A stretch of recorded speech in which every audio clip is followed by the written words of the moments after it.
प्यारे बच्चों, हम लोग सिलेबस को आगे बढ़ाते हैं। आगे बढ़ाने में हम लोग जब देखेंगे क्वेश्चंस का सिलसिला, जब हमने आगे बढ़ाया तो हमने सीखा था, लास्ट स्टेप को याद होगा, पैरेलल प्लेट कैपेसिटर पर हमने थोड़ा बहुत चर्चा करी थी। आपको मैं एक बार थोड़ा सा बताना चाहता हूँ क्या था उसमें। एक पैरेलल प्लेट कैपेसिटर होता है जिसका दो एंड्स होते हैं, ये होता है प्लस, ये होता है माइनस। आपको इंड्यूस चार्ज में थोड़ा सा बहुत चर्चा आपको सुनाई दी होगी।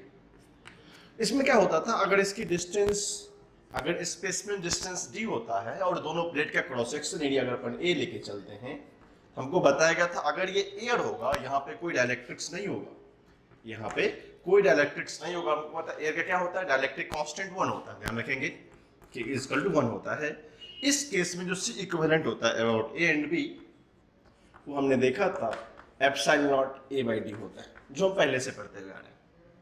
फिर बताया गया था अगर एयर के बदले यहाँ पे कोई डाइलेक्ट्रिक स्ट्रेंथ या मटेरियल डाल दिया जाए, लाइक दैट, ऐसा कुछ इसमें भर दिया जाए पूरा, अगर उसका डाइलेक्ट्रिक कांस्टेंट के हो जाए, अगर उसका डाइलेक्ट्रिक कांस्टेंट के हो जाए, तो हमने सिखाया था कि इसका डाइलेक्ट्रिक स्ट्रेंथ के बदलने के साथ साथ इसका कैपेसिटेंस क्या होता है, k टाइम्स इंक्रीज कर जाता है। तो C equivalent dash is equal to k times of C equivalent हो जाता है। तो ये आंसर हमारा कितना हो गया था, k times of epsilon naught a by d।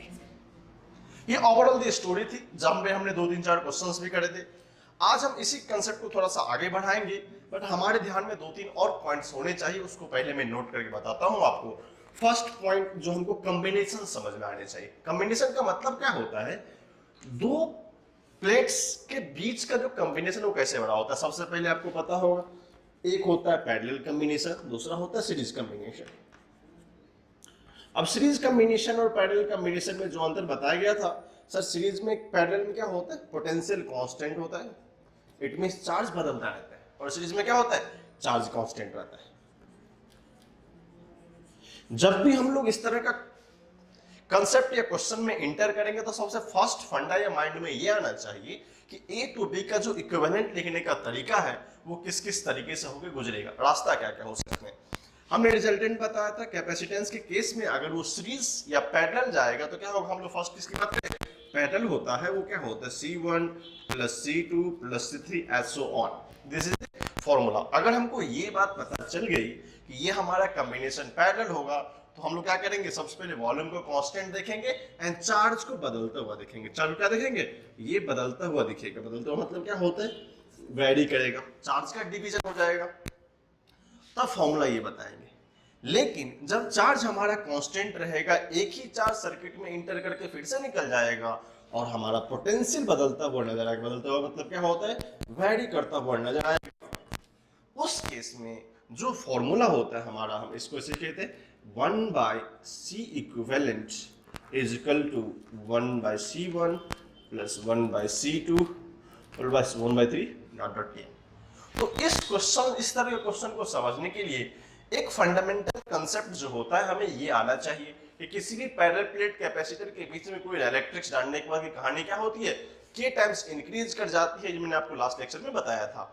उसके बाद जो कॉम्बिनेशंस ऑफ डाइलेक्ट्रिक्स हो जाए, 1 2 3 4 5 अगर बदलने लगे, तो सबसे पहले देखना पड़ेगा भाई साहब, क्या देखना पड़ेगा कि वो तो पैरेलल में ऐड है या सीरीज में ऐड है। पैरेलल ऐड करने की कहानी सिंपल होती है, अगर हमारा पोटेंशियल सेम होगा, पोटेंशियल के कोई चेंज नहीं होगा, बट ये चार्ज बदलने लगेगा, उस कंडीशन में क्या होता है, पैरेलल कॉम्बिनेशन होता है। फॉर्मूला क्या होता है, C equivalent C1 C2 C3 सबका समेशन। सिमिलरली फॉर सीरीज, अगर क्यू कांस्टेंट है, इसका मतलब चार्ज बदल रहा नहीं है।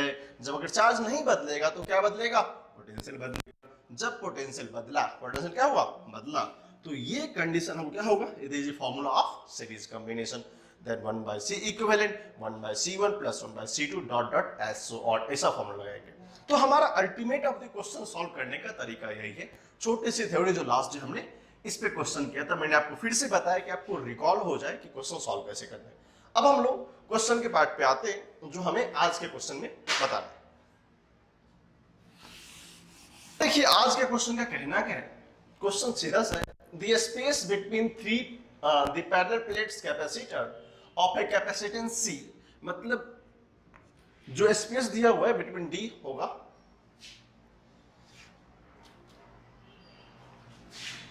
इस डी यहां पे ऐड कर लीजिए, छूट गया है, वो डी दिया हुआ है, स्पेस इसका क्या है, डी है, is D. Capacitance of the capacitor is C is filled with 3 dielectric slab. अब क्या क्वेश्चन है, एक पैरेलल प्लेट कैपेसिटर है, उसका एरिया आइडेंटिकल्स होंगे, कुछ नया नहीं उसमें, उसका स्पेस कितना दिया हुआ है D, और 3 कैपेसिटर्स हैं, और डायरेक्ट्रिक्स कितने हैं 3, उसका कैपेसिटेंस कितना दिया है C, और 3 डायरेक्ट आइडेंटिकल साइज के, मतलब तीनों क्या है आइडेंटिकल, ध्यान रखेंगे ये तीनों क्या होते हैं आइडेंटिकल्स है, एज सो इन फिगर कुछ ऐसा दिया हुआ है, and dielectric constants are K1, K2 and K3, ये भी दिया हुआ है, तो बोला न्यू कैपेसिटेंस बताओ। अब देखो, अभी आपने सिखाया सर किसी भी डायलेक्ट्रिक्स के बीच में कोई डाल दो क्या होता है, K टाइम्स इंक्रीज कर जाता है, बट कैसे इंक्रीज करता है वो मेथड बताएंगे हम। देखो हम मान लेते हैं कि ये इसका क्रॉस सेक्शन एरिया ये है, इसका क्रॉस सेक्शन एरिया A बराबर है। अब देखो अगर ये पैरेलल प्लेट का थोड़ा सा ट्विस्ट एंड टर्न कर दिया है, पहले कैसा होता था इस तरह का, हमने क्या इसको बदल दिया, डरने का नहीं, फॉर्मूला वही रहेगा, कुछ नया इसमें आने वाला नहीं। अब देखो अगर हम सिंपल सी बात करें, मान लेते इसकी बात करेंगे पहले, क्या विदाउट डाइलेक्ट्रिक्स कुछ ऐसा ही है वो, अगर ये पॉइंट ए हायर जंक्शन है, बी क्या है लोअर जंक्शन है, इसके बीच का डिस्टेंस डी है, इसके बीच का डिस्टेंस डी है, अगर क्रॉस सेक्शन इसका एरिया ए है इस दोनों प्लेट का, तो जो सी हमको दिया हुआ है वो epsilon not A by D दिया है, सी क्या है epsilon not A by D. अब क्या होता है इसमें 3 डिफरेंट, मतलब K1, K2, K3, but all are identical in size, मतलब इक्वल साइज का ये है, इक्वल साइज का ये है, और इक्वल साइज का ये है। अब क्वेश्चन ये ऐड कैसे होगा, अब सोचो हमको बताया गया कि यहां पर आने के बाद ये पहले इस सिस्टम से सारा positive charge positive charge positive charge, यहां था नेगेटिव चार्ज, कुछ इस तरह का चार्ज फ्लो शुरू हुआ था। लेकिन जब हमने इसको देखा कि सर इस कैपेसिटेंस में 3 डिफरेंट सी हो गए, 3 डिफरेंट मतलब सर पोटेंशियल तो बदला नहीं, because this is higher potential, this is lower potential, potential तो चेंज हुआ नहीं, बट ये कैपेसिटर इसने चार्ज का डिवीजन कर दिया। चार्ज क्या दिया, अगर यहां से क्यू चार्ज आया था, अगर यहां से क्यू चार्ज आया था, तो 3 potential having 3 different dielectric constant, तो इसने बोला कि फर्स्ट वाले चार्ज में Q1, सेकंड में Q2 एंड थर्ड में Q3।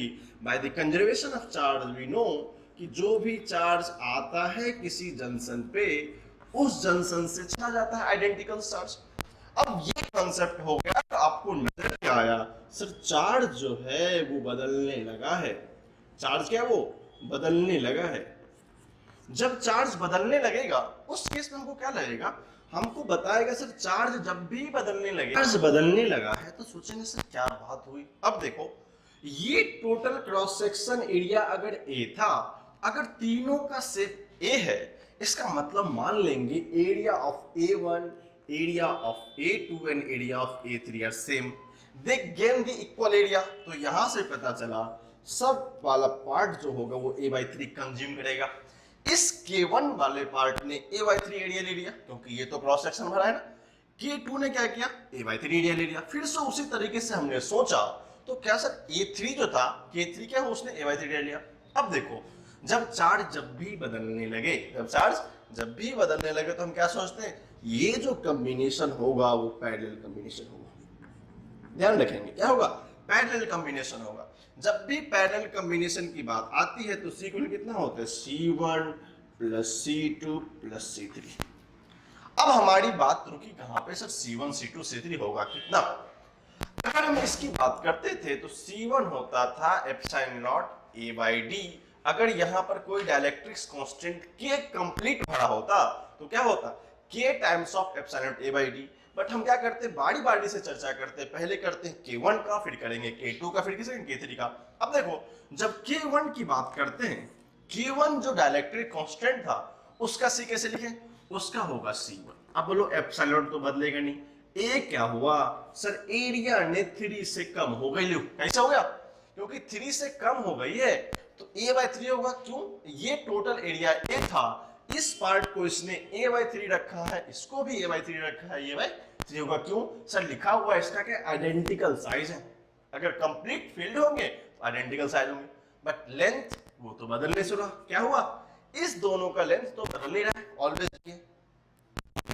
इसका डाइलेक्ट्रिक कांस्टेंट K1 है। अब इसका डाइलेक्ट्रिक कांस्टेंट K1 है, बट हाउ यू नो कि sir C is equal to epsilon naught A by D है, तो क्या लिख सकते हैं K1/3C। कितना सिंपल सा क्वेश्चन हो गया। सिमिलरली फॉर K2 की बात करेंगे, तो K2 में हमें क्या क्या नजर आया सर, सेकेंड डाइलेक्ट्रिक से बात तो वही है, एरिया भी वही है, डिस्टेंस ही वही है, तो क्या मैं लिख सकता हूं C2 is equal to epsilon naught A K2/3D। तो क्या हो जाएगा यहां से, आप देखेंगे यहां से K2/3C। सिमिलरली फॉर K3 की बात आई,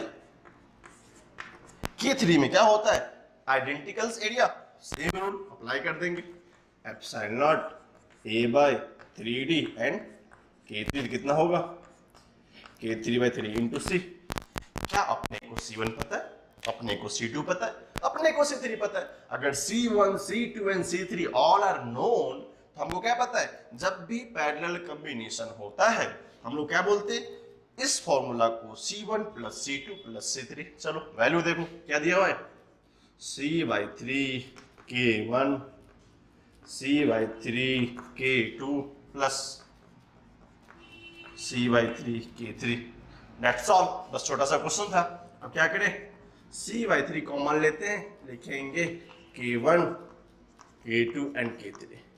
that is the C equivalent. अगर मैं इसको ले लूं तो जो नया कैपेसिटेंस होगा इस डाइलेक्ट्रिक का after this completion of diagram 1 2 3, वो आंसर कितना हो जाएगा C/3। अगर आपको वैल्यू लिखना हो थोड़ा जम के तो उसको अच्छे से क्या लिख सकते हैं, यहाँ लिख देता हूं epsilon not A/D times of 3 K1 K2 and K3। ये हमारा आपका आंसर हो जाएगा। कोई ज्यादा टफ क्वेश्चंस नहीं थे, बट हमें फंडामेंटल समझ में आएंगे कि क्वेश्चन में करना क्या है और अप्लाई कैसे करना हमें समझ में आ जाएगा। इसको आप अच्छे से लिख लीजिए, फिर हम लोग आगे चलते हैं। अब देखिए क्या होता है, ये क्वेश्चन कभी कभी जनरली डायरेक्ट एग्जाम में आया तो रिजल्ट को ध्यान देखेंगे होता कैसे बता, तो बाकी प्रोसेस सेम ही है। ऐसे क्वेश्चन क्या होते हैं, कभी भी स्पेस में एक छोटा सा थिकनेस दे देगा आपको। यहाँ क्या है कि एक पैरेलल प्लेट कैपेसिटर है जिसमें क्या है, इसका एरिया ये है, रेडियस आपको पता है पहले से। एक ऐसा डाइलेक्ट्रिक्स है जो कि स्लाइटली थिकनेस का है, अगर थिकनेस की बात माने तो ये बहुत कम है। अगर किसकी बात करें एज कंपेयर टू डी, ये जो है टी है बहुत कम है डी से, ऐसा नहीं कि डिवाइड। इसके जो सी होता है एक सिंपल सा फॉर्मूला होता है, बाकी डेरिवेशन हमें उतना रिक्वायरमेंट पढ़ते नहीं कि इसको डेरिवेशन फिर से करके बताओ, क्योंकि मैं ऑलरेडी पढ़ा चुका हूँ लास्ट डेरिवेशन में।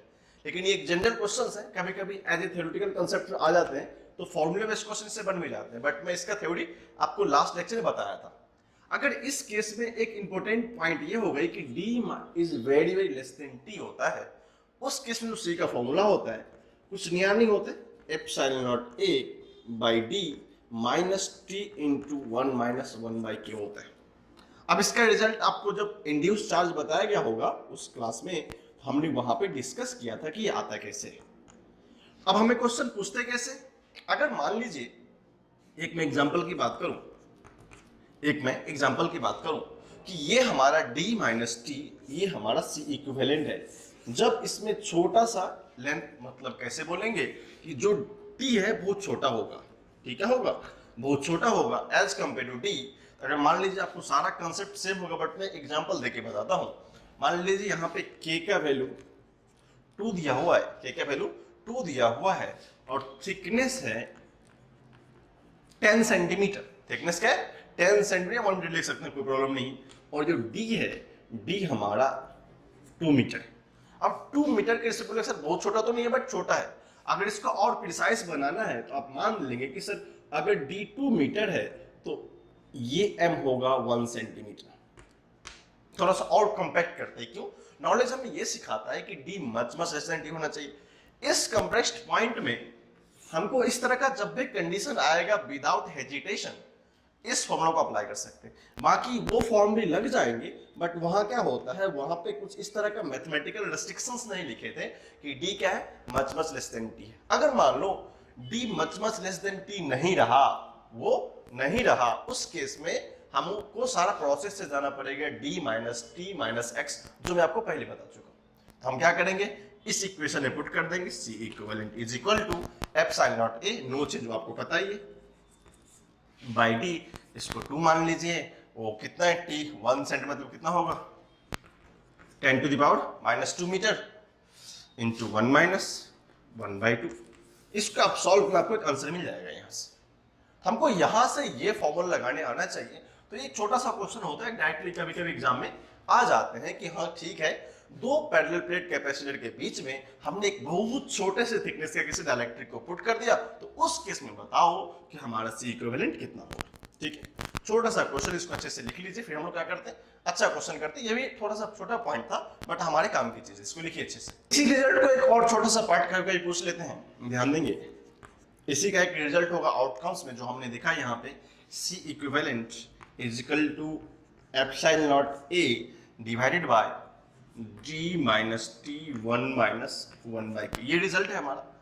ये कंडीशन जब टी छोटा था तो यहां से फिर से कंडीशन वही है, अगर टी डी से छोटा है, टी लेस देन डी, और इस डाइलेक्ट्रिक कांस्टेंट का जो वैल्यू वो इनफाइनाइट है। डाइलेक्ट्रिक कांस्टेंट वैल्यू कितना है, K इज इक्वल टू मतलब वेरी लार्ज, मतलब सोच सकते हैं इसकी प्रॉपर्टी कितनी हार्ड होगी कि इसका वैल्यू कितना हो गया इनफाइनाइट। तो उस केस में अगर जब कंडीशन हो तो हम लोग क्या लिख सकते हैं, C equivalent epsilon naught A B minus T, देखेंगे सही से, 1 minus 1 by infinite, 1 minus 1 by infinite, तो ये क्या होता है हमारा 0। तो जो रिजल्ट आता है इसको देखेंगे, epsilon naught A D minus T. अब बोलेंगे सर ऐसा क्यों, कि जो D से जो T डिस्टेंस हटा था, जिसका डाइलेक्ट्रिक कांस्टेंट क्या था, इनफाइनाइट के बराबर था, उस केस में जो C इक्विवेलेंट आता है वो क्या होता है, epsilon naught A by D minus T होता है। इसमें कुछ नया चेंज होता नहीं है, बट लॉजिकली हमें ये समझ में आना चाहिए अच्छे से कि हम लोग क्यों अप्लाई कर रहे हैं। डिफरेंट कंडीशन में अगर D much less than T है, और sorry T less than D है, उस कंडीशन में अगर K का कुछ वैल्यू हो सकता है, या तो 1 हो, 2 हो, या डिफरेंट डाइलेक्ट्रिक्स हो सकते हैं, हर एक में ये जनरल फॉर्मूला लग जाएगा। बट किसी स्पेसिफिक केस लाइक दैट, अगर T लेस देन D हो और ये K टेंडिंग टू इन्फिनिटी, मतलब क्या होता है यहाँ पे, इसका जो वैल्यू होता है इसका इनफाइनाइट होता है, इसका मतलब इसका resistance as compare to other case क्या होता है, बहुत बड़ा होगा। उस कंडीशन में कंडक्टेंस का वैल्यू कितना होता है, सॉरी कैपेसिटेंस का, epsilon naught A by D minus T 1 minus 1 by infinity. और सबको पता है कि किसी भी कांस्टेंट को इन्फिनिटी से डिवाइड करते हैं वो वैल्यू हमारा 0 हो जाता है, 1 minus 0 into 1 T into 1 equal to 2 T। तो ये क्या होगा हमारा, दिस इज द आंसर 1। तो इसी का एक सब्सिट्यूट रिजल्ट होता है, इसको अच्छे से लिख लीजिए, जो हमें काम आने वाला है। कभी कभी एग्जाम में डायरेक्टली पूछ लेते हैं, तो आपको ध्यान रखना चाहिए। और जो क्वेश्चंस हम लोग देखेंगे थोड़ा सा थ्योरेटिकल से बट कांसेप्ट बेस्ड पे। अगर सोचे इस क्वेश्चन को बताने का फंडामेंटली ये एग्जामिनेशन में कभी हिट एंड पॉइंट्स क्वेश्चंस आते हैं। हिट एंड पॉइंट्स क्वेश्चन का मतलब आप ये समझ लेंगे कि कभी कभी थ्योरी से डायरेक्टली क्वेश्चंस पूछ लेते हैं, बट उस हम थ्योरी को एज ए प्रॉब्लम कैसे इंट्रोड्यूस करते हैं उसकी क्वेश्चंस हमने सिखाने की कोशिश करी है। क्वेश्चन क्या है, initially capacitor is charge to a same potential and battery. वो एक बैटरी है, उसको हमने चार्ज किया किसी पोटेंशियल पे, एंड बाद में उसको रिमूव कर दिया। हमने क्या किया, रिमूव कर दिया। Now the separation between the plates is increasing, then अगर हमने सेपरेशन बिटवीन प्लेट को इंक्रीज किया तो क्या क्या इफेक्ट होने वाला है, मतलब कुछ ऐसा कहने वाला है। अगर हमको हमने किसी वोल्टेज इसको चार्ज किया था, इस कैपेसिटेंस को, ये V होगा, तो इसका कैपेसिटेंस C था। उसका हमने क्या किया, जो ये पैरेलल प्लेट कैपेसिटर है, तो अगर हम बात करें epsilon naught C is equal to epsilon naught A by D होता है, इसके किसका होता है, C का वैल्यू होता है। यहां तक तो था Q is equal to C, भी हमको समझ में आ गया कि जो भी चार्ज होगा वो CV के बराबर हो। ठीक है, अब ये बात समझ में आई कि अगर हम क्या करें, इसको चार्ज करने के बाद बैटरी को हटा दें, मतलब ये नहीं रहा, अब ये बैटरी नहीं रहा, तो क्या क्या इफेक्ट पड़ेंगे इस पर्टिकुलर 4-5 फेनोमेनन से। डायरेक्टली क्वेश्चंस आते हैं, उसको देखेंगे, एक बैक डील करते हैं। अब देखो, जो भी चार्ज आया इस पॉइंट पे, इस कैपेसिटर में क्या इफेक्ट पड़ेगा। तो हमको कैपेसिटर का फॉर्मूला ये पता है कि C इज इक्वल टू होता है epsilon naught A by D। अब इस फॉर्मूले में हमने क्या किया है, न एरिया के साथ छेड़छाड़ करी है, न हमने इस एप्सिलॉन से छेड़छाड़ करी है। अब बदला क्या हमने जिसको बदला है, अगर मैं इस क्वांटिटी D को रेज करता हूं, अगर इस क्वांटिटी D को रेज करता हूं, तो by the application of mathematics ये क्या होगा, C घटना चाहिए। Why? आप बोलोगे C directly proportional to 1 by D तो है, अगर डी बढ़ेगा, अगर डी बढ़ेगा तो सी को घटना होगा। क्वेश्चन क्या दिया था कि हमने उसके बीच के सेपरेशन को बढ़ाया है, तो जो आफ्टरमथ इफेक्ट होगा इस कैपेसिटेंस पे, इसकी कैपेसिटेंस घट जाएगी। इसका मतलब क्या होता है? डिक्रीज होना। आप समझ लेंगे इसका मतलब क्या होता है? डिक्रीज कर जाएगी। डीईसी मींस क्या होता है? डिक्रीज करना। अब आप ये बात समझ में आ गया सर, अगर एप्सिलॉन नहीं बदला जाए, ए नहीं बदला जाए, तो see directly proportional to 1/d है।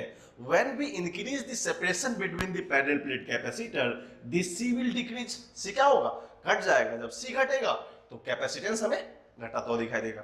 क्या हमारा फर्स्ट क्वेश्चन का आंसर हो गया? यस। अब नेक्स्ट बात आती है चार्ज की। नेक्स्ट बात आती है चार्ज की। अब चार्ज की बात करेंगे तो चार्ज होता क्या है? अगर हम यहां से देखिए, चार्ज होता है Q इक्वल टू CV। लेकिन सर जिस पोटेंशियल पे इसको हमने चार्ज किया था, और चार्ज एक कंजर्वेटिव नेचर क्वांटिटी का होता है। क्या होता है? कंजर्वेटिव नेचर का होता है। तो हमारा कहने का मतलब है at any cost Q initial is equal to Q final होना चाहिए। Q इनिशियल क्या होना चाहिए? Q फाइनल के बराबर होगा। उस केस में चार्ज के साथ कोई छेड़छाड़ होने वाला नहीं है। क्यों? चार्ज रिमेन्स कांस्टेंट, या बोल सकते हैं रिमेन्स सेम रहेगा। क्यों सर? जो इनिशियल चार्ज था वही हमारा फाइनल चार्ज होता है। भले हम उसका सेपरेशन हटा दें, कोई फर्क पड़ने वाली बात नहीं है। जब बात नहीं बदलेगी तो क्या बोलेंगे? Q initial is equal to Q final. तो ये जो चार्ज है वो क्या होगा? सेम होगा। क्या मुझे 2 पॉइंट समझ में आ गए? कैपेसिटेंस डिक्रीज कर जाएगा जब हम सेपरेशन उठाएंगे या बढ़ाएंगे। चार्ज पे कोई इफेक्ट पड़ेगा ही नहीं। क्यों नहीं पड़ेगा सर? चार्ज इनिशियल फाइनल सब सेम होना चाहिए। अगर रिमेन सेम होगा उस केस में इसमें कोई फर्क पड़ने वाला नहीं। चलिए, थर्ड क्वांटिटी हमारा है पोटेंशियल। थर्ड क्या हमारा? पोटेंशियल। अभी हमने देखा Q equal to CV is the same factor. क्यों क्या है? Same factor. आप देखो sir, Q equal to CV से चलेगा। यहाँ पे Q क्या था? चार्ज। C क्या था? कैपेसिटेंस। V क्या है? पोटेंशियल। ओके, इस क्वेश्चन में हमने ये डिसाइड किया कि चार्ज तो बदलने वाला नहीं। ओके, जब चार्ज नहीं बदलेगा तो भाई साहब इसकी बात तो अपन करेंगे ही नहीं। तो क्या होगा? यहां से आप एक रिलेशन निकाल लेंगे, C directly proportional to 1/V। But sir ऐसा क्यों? क्योंकि CV equal to some constant है, तो हम मान लेते हैं C directly proportional to 1/V। But थोड़ा सा अच्छा कब लगेगा? क्योंकि हम बात कर रहे हैं V की, तो V को लिखते हैं C directly proportional by C। अब जब C को देखा ऊपर, ओके, C तो सर सेपरेशन बढ़ाने पे घटता हुआ नजर आ रहा है। C क्या हो रहा है? घटता हुआ नजर आ रहा है। तो क्या हमारा मैथमेटिक्स कहता है कि भी हमारा बढ़ता हुआ नजर आएगा? क्यों? क्योंकि 1/इनवर्स रिलेशन में अवेलेबल है, मतलब 1/C के फॉर्म में। जब ये C घटेगा तो ये भी बढ़ जाएगा। तो जो पोटेंशियल पे आफ्टरमथ इफेक्ट होगा, इसका पोटेंशियल इंक्रीज कर जाएगा। इसका पोटेंशियल इंक्रीज कर जाएगा। ओके, अब समझ में आया? अब क्या होता? अब देखो, नेक्स्ट बात आई पोटेंशियल की। नेक्स्ट बात आई पोटेंशियल की। ओके, अगर हमने थर्ड पॉइंट तक अच्छे से समझ लिया है तो इसी सब का एप्लीकेशन होगा। ध्यान से सुनते चलेंगे हर एक पॉइंट को। जहां भी डाउट हो उस चीज को रोक के दोबारा सुनेंगे कि हम कहना क्या चाहते हैं। अदरवाइज क्या होता है, this is little mathematics, a little base physics is there. अगर थोड़ा सा मैथमेटिक्स थोड़ा सा फिजिक्स है तो लगता तो थोड़ा सा ही है, बट कभी कभी हम लोग कंफ्यूज हो जाते हैं। ध्यान रखेंगे उसका। अब नेक्स्ट बात आई इलेक्ट्रिक फील्ड की। सर इसमें क्या करें? समझ में तो कुछ आ नहीं रहा। ओके, चलो आगे बढ़ाते बात को। हमारे पास एक ही रिलेशन है Q equal to C into V का। अब ऐसा कौन सा तीर लगाया जाए जिसमें अपन कुछ कर सकते हैं? सोचो, हमको कुछ करना होगा तो हम क्या करेंगे? सबसे पहले बोलेंगे सर C, यही तो इंसान है बदलने वाला। C बदला, बट फर्क तो पड़ने। क्या लिखूं मैं? एप्सिलॉन नॉट A/D लिख सकता हूँ क्या? Very good. इसको अपन ने लिखा epsilon not A/D। What is the V? बहुत दिनों पहले की बात है, आपको याद होगा। अभी थोड़ा सा मैं लिखता हूं तो आपको समझ में आएगा। Electric field into D is equal to V होता है। E डॉट dl याद आया? तो क्या लिख सकते हो? Electric field is equal to V/D। Okay, yes sir. कहने की बात ये है कि आप ये कहना चाहते हो कि V/D epsilon naught A and V/D will constant. How? Sir epsilon naught A तो नहीं बदलेगा, but V/D directly proportional to क्या होगा, charge. Charge is always constant, पहले बताया। जब चार्ज कांस्टेंट होगा, if v by d is constant, that's why sir what is v by d, इस इलेक्ट्रिक फील्ड। ओके, इसलिए क्या होगा, हमारा इलेक्ट्रिक फील्ड क्या होगा, कांस्टेंट रहेगा, या हम इसको बोल सकते हैं सेम होगा। What is the effect on that, same. कोई चेंज होने वाला है क्या, नहीं होने वाला। एक काम कीजिए, थोड़ा सा जगह का अभाव है, आप इस पॉइंट को लिख लीजिए, फिर हम लोग क्या करते हैं, क्वेश्चन नंबर ई और एफ को डिस्कस करते हैं इसी जगह पे। तो कोशिश करेंगे इसको अच्छे से पहले लिख लो, फिर हम लोग इसको रफ करते हैं, फिर इसको डिस्कस करते हैं एनर्जी के बारे में। चलो कर लेते हैं उधर ही, आप लोग जगह उधर। अब देखो क्या बात है, ई की बात करते हैं। ई में क्या है, एनर्जी। हमने एनर्जी का बहुत सारा फॉर्म देखा है, किसका क्या करे कुछ पता नहीं चल रहा है। सर एनर्जी को तीनों लिखते हैं। मान लेते हैं हमारा एनर्जी का फॉर्मूला है, ध्यान देखेंगे। एक फॉर्मूला होता है Q²/2C, दूसरा होता है 1/2 CVS, कितना होता है 1/2 QV। हमने सिखाया था, देखो उस्ताद बात ये होती है कि जब भी एग्जामिनेशन में हमको क्वेश्चन के अकॉर्डिंग सोचना पड़ता है। ऐसा नहीं कि तीनों में से तीनों करेक्ट है और तीनों रॉन्ग में, इसको एक हो सकता है, नहीं। अप्लाई करने का सिंपल फंडा होता है कि हम लोग देखते हैं क्या क्या हमारे पास अवेलेबल है और क्या क्या हमें निकालना है। जब हमने अपनी पहली नजर में देखा तो पता चला सर सी अवेलेबल है, वेरी गुड। सर सी तो सब में, चलो इसमें नहीं है, मतलब इसको हम लोग यहाँ से रूल आउट करते हैं, क्योंकि यहाँ पे वी का रिलेशन तो दिया हुआ है, बट चलेगा आपने, ठीक है। अगर वी का रिलेशन है क्यू दिया हुआ है, ओके, एनर्जी की बात करें, सर सी और क्यू यहाँ अवेलेबल है, ओके, एक रिलेशन आया सर, क्योंकि तो इसमें हमको पता चला कि हम यहाँ से कुछ कर सकते थे। तो हमको पता चला एनर्जी हो गया हमारा Q²/2C, ओके। अब देखेंगे सर क्यू का मतलब हमको बताया गया ये रिमेंस सेम होता है। रिमेंस क्या होता है, सेम। इसका मतलब ये कहना है आपका कि 1/c के बराबर एनर्जी, ओके। ये एनर्जी है, याद रखेंगे इलेक्ट्रिक फील्ड में, ठीक है, ये एनर्जी है, ठीक है, ओके। जब हमने डी को बढ़ाया, तो इसका जो सी वो घट गया था। जब सी घट जाएगा तो क्या कहना है आपका, ये सी डिक्रीज कर जाएगा, तो इस एनर्जी को बढ़ना पड़ेगा। अब बोलोगे सर हमने सेकंड थर्ड क्यों नहीं लिया, you apply the same concept. C और बी यहाँ पे एक साथ बदल रहे हैं, तो हमारा गोल ये होता है कि अगर एक कांस्टेंट मिल जाए जहां हम आसानी से without any other help of variables you can find easily, इसलिए हमने क्या किया कि विदाउट वेरिएबल को बदले हुए Q²/2C अप्लाई किया। Why, this charge remains constant. Points बहुत छोटे होते हैं बट काम की चीज होती है, हमें किस समय क्या अप्लाई करना है वो हमें थोड़ा सा नॉलेज होना ही चाहिए। और जब भी वेरिएबल हो कोशिश करेंगे डिपेंडेंसी जितना कम से कम कर सके, उससे हमको आसानी से कॉन्सेप्ट लगाने में होता है। इसलिए हमने यहाँ क्या किया, सर क्यू का कुछ लेना देना तो है नहीं, क्यों भाई साहब ये बदल तो रहा ही नहीं। जब ये बदल तो रिया नहीं है, जब ये बदलेगा नहीं तो हम लोग क्यों लेना इसको। तो एनर्जी जो था 1/c हो गया। और क्या बताया, जब भी हमने डी को बढ़ाया तो सी को घटाया, डी बढ़ गया सी घट गया, सी बढ़ गया एनर्जी बढ़ गया। तो यहां से जो रिलेशंस होंगे ये हमारा एनर्जी बढ़ता हुआ दिखाई देगा। छोटे छोटे पॉइंट से मैं बार बार आपको डिक्टेट कर रहा हूं कि पॉइंट्स छोटे हैं बट एग्जाम में क्वेश्चन आने वाले हैं, ऐसे क्वेश्चन आएंगे, उस समय आप कंफ्यूज मत होंगे किसको कब अप्लाई करना है। इसलिए सारा रिलेशन मैं एक ही में करके बता रहा हूं कि आप रिलेशन को अच्छे से पहचान सके कि कब रिलेशन कैसे आता है, अप्लाई करते कैसे। कंसेप्ट तो वही है, ये पहले से पता है, Q भी पहले से पता है, एनर्जी का फॉर्मूला पहले से आता है, थोड़ा बहुत पॉइंट हमको पहले भी सिखाया गया था ये वाला, बट अप्लाई कैसे करते हैं समझना बड़ी चीज होती है जिंदगी में। हम लोग को लगता है कि नहीं आसानी है, कभी कभी टफ भी लगता है। अगर मेहनत करेंगे कुछ भी टफ नहीं है। देखेंगे इसको कि अप्लाई कैसे करने, पॉइंट आ कैसे रहा है और पॉइंट को सॉल्व करने का तरीका क्या है। थोड़े से मैथमेटिक्स होते हैं जहां पे हमें ऐसा नहीं कि रॉकेट साइंस की मैथमेटिक्स है कि हाँ तुम्हें पल्ले ही नहीं बनेगा क्या चल रहा है इधर पे, सिंपल है, घट रहा है बढ़ रहा है, मतलब सिंपल वैल्यू पुट कर दो, मैं 2 फुट, बाकी कुछ नहीं है, ये इतना मैं सबको आना चाहिए। तो क्या होगा, हमारा एनर्जी बढ़ता हुआ दिखाई देगा। अब चलते हैं हम लोग आगे। सोचते हैं सर एनर्जी डेंसिटी के बारे में क्या होता है, तो हमको फॉर्मूला सिखाया गया था, बताया था। सर एनर्जी डेंसिटी ये कहने का मतलब होता है जब भी एनर्जी डेंसिटी नाम का कोई चीज हो, कोई चीज हो क्या सीखते हैं, फॉर्मूला होता है 1/2 epsilon naught E square. You remember, इसको छोटे यू से रिप्रेजेंट करते हैं। इसका मीनिंग होता है एनर्जी पर यूनिट वॉल्यूम। बहुत लोग इसको कंफ्यूज कर जाते हैं, तो याद रखेंगे जो यू होता है एनर्जी पर यूनिट वॉल्यूम होता है, और इसका फॉर्मूला आता है 1/2 ई एप्सिलॉन नॉट। अब लोग इसका 2-3 फॉर्मूला भी आता है, बाकी अलग भी है, बट हमको उतना लेने देना है नहीं।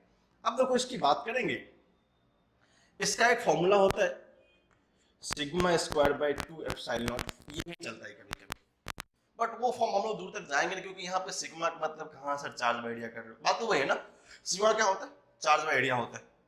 अब उतना सोचने से बेहतर है कि सर चार्ज तो बदला नहीं, एरिया तो बदला नहीं, एप्सिलॉन तो बदला नहीं। चलो वहां से पता चला सर चार्ज नहीं बदला है, एक कंटेक्स्ट वो भी है, मतलब चार्ज नहीं बदला, एरिया नहीं बदला, तो भाई साहब ये भी नहीं बदलेगा। लेकिन वो तो हमारा वो पॉइंट था जो हम लोग पहले डिस्कस करना चाहते थे। लेकिन जो रियलिटी देखो यहाँ पे, जो हमने रिलेशन निकाला u is equal to 1/2 epsilon naught E square. Sir 1/2 epsilon naught is completely constant, उसको जो कुछ लेने देना है नहीं। ई क्या था? Electric field. देख भाई साहब, इस क्वेश्चन में क्या इलेक्ट्रिक फील्ड बदला था क्या? नहीं। जब इलेक्ट्रिक फील्ड नहीं बदलेगा उस केस में ये भी कांस्टेंट, दैट मींस जो डेंसिटी है वो क्या होगा? इस एट कॉस्ट सेम होता है। तो ये इस होली क्वेश्चंस के माध्यम से आपको समझ में आना चाहिए कि हम लोग कैसे कंपैक्टेबल क्वेश्चन बना सकते हैं। इसमें आपको एक ही क्वेश्चन में 5-7 क्वेश्चन सीखने को मिला कि हाँ कब बढ़ेगा तो कौन घटेगा। Compare is the very important things. आपको कंपेयर करने आना चाहिए कि इसको बढ़ाने पे क्या घटता है और क्या बढ़ता रहता है। आई होप आप इसको जितने अच्छे से समझ पाए होंगे। इसको पहले आप लाइन बाय लाइन हर एक का एक्सप्लेनेशन कोशिश करेंगे। आप हर एक को सामने में लिखें तो क्या होगा, आपको इजीली अंडरस्टैंडेबल होगा। बिकॉज हमारे पास स्पेस कम था तो हमने थोड़ा सा अलग लिखा है। बट आप क्या करेंगे, कॉपी में चार्ज के नीचे चार्ज का एक्सप्लेनेशन, पोटेंशियल के नीचे पोटेंशियल का एक्सप्लेनेशन साथ साथ लिखेंगे तो आपको ज्यादा समझदारी वाली बात होगी। बाकी ये क्वेश्चंस थे, आपको समझ में आया होगा। आप इसको अच्छे से लिखिए, फिर हम लोग क्या करते हैं, आगे बढ़ते हैं। थोड़ा सा अच्छा वाला पार्ट चलते आगे। क्या हो क्वेश्चन? सर एक कैपेसिटर है, चार्ज किया गया, बट कहानी क्या है कि sir battery is not connected. Charge छोड़ दे रहा है क्या बैटरी को? नहीं, ठीक है, कनेक्टेड है, बैटरी उसमें नहीं है, ध्यान रखेंगे बैटरी नहीं है। ए स्लैब ऑफ डाइलेक्ट्रिक्स कांस्टेंट के इंसर्टेड बिटवीन द प्लेन्स। मतलब क्वेश्चन ये है कि एक ऐसा कैपेसिटर है, उसको चार्ज तो किया गया है और एक स्लैब भी डाल दिया गया। क्या एक स्लैब को डाल दिया गया। इस स्लैब का डाइलेक्ट्रिक कांस्टेंट एक कंप्लीट फील्ड अप है, वो हमारा दिया हुआ है के। ये हम लोग कुछ इस तरह का क्वेश्चन बना लेते हैं, ठीक है।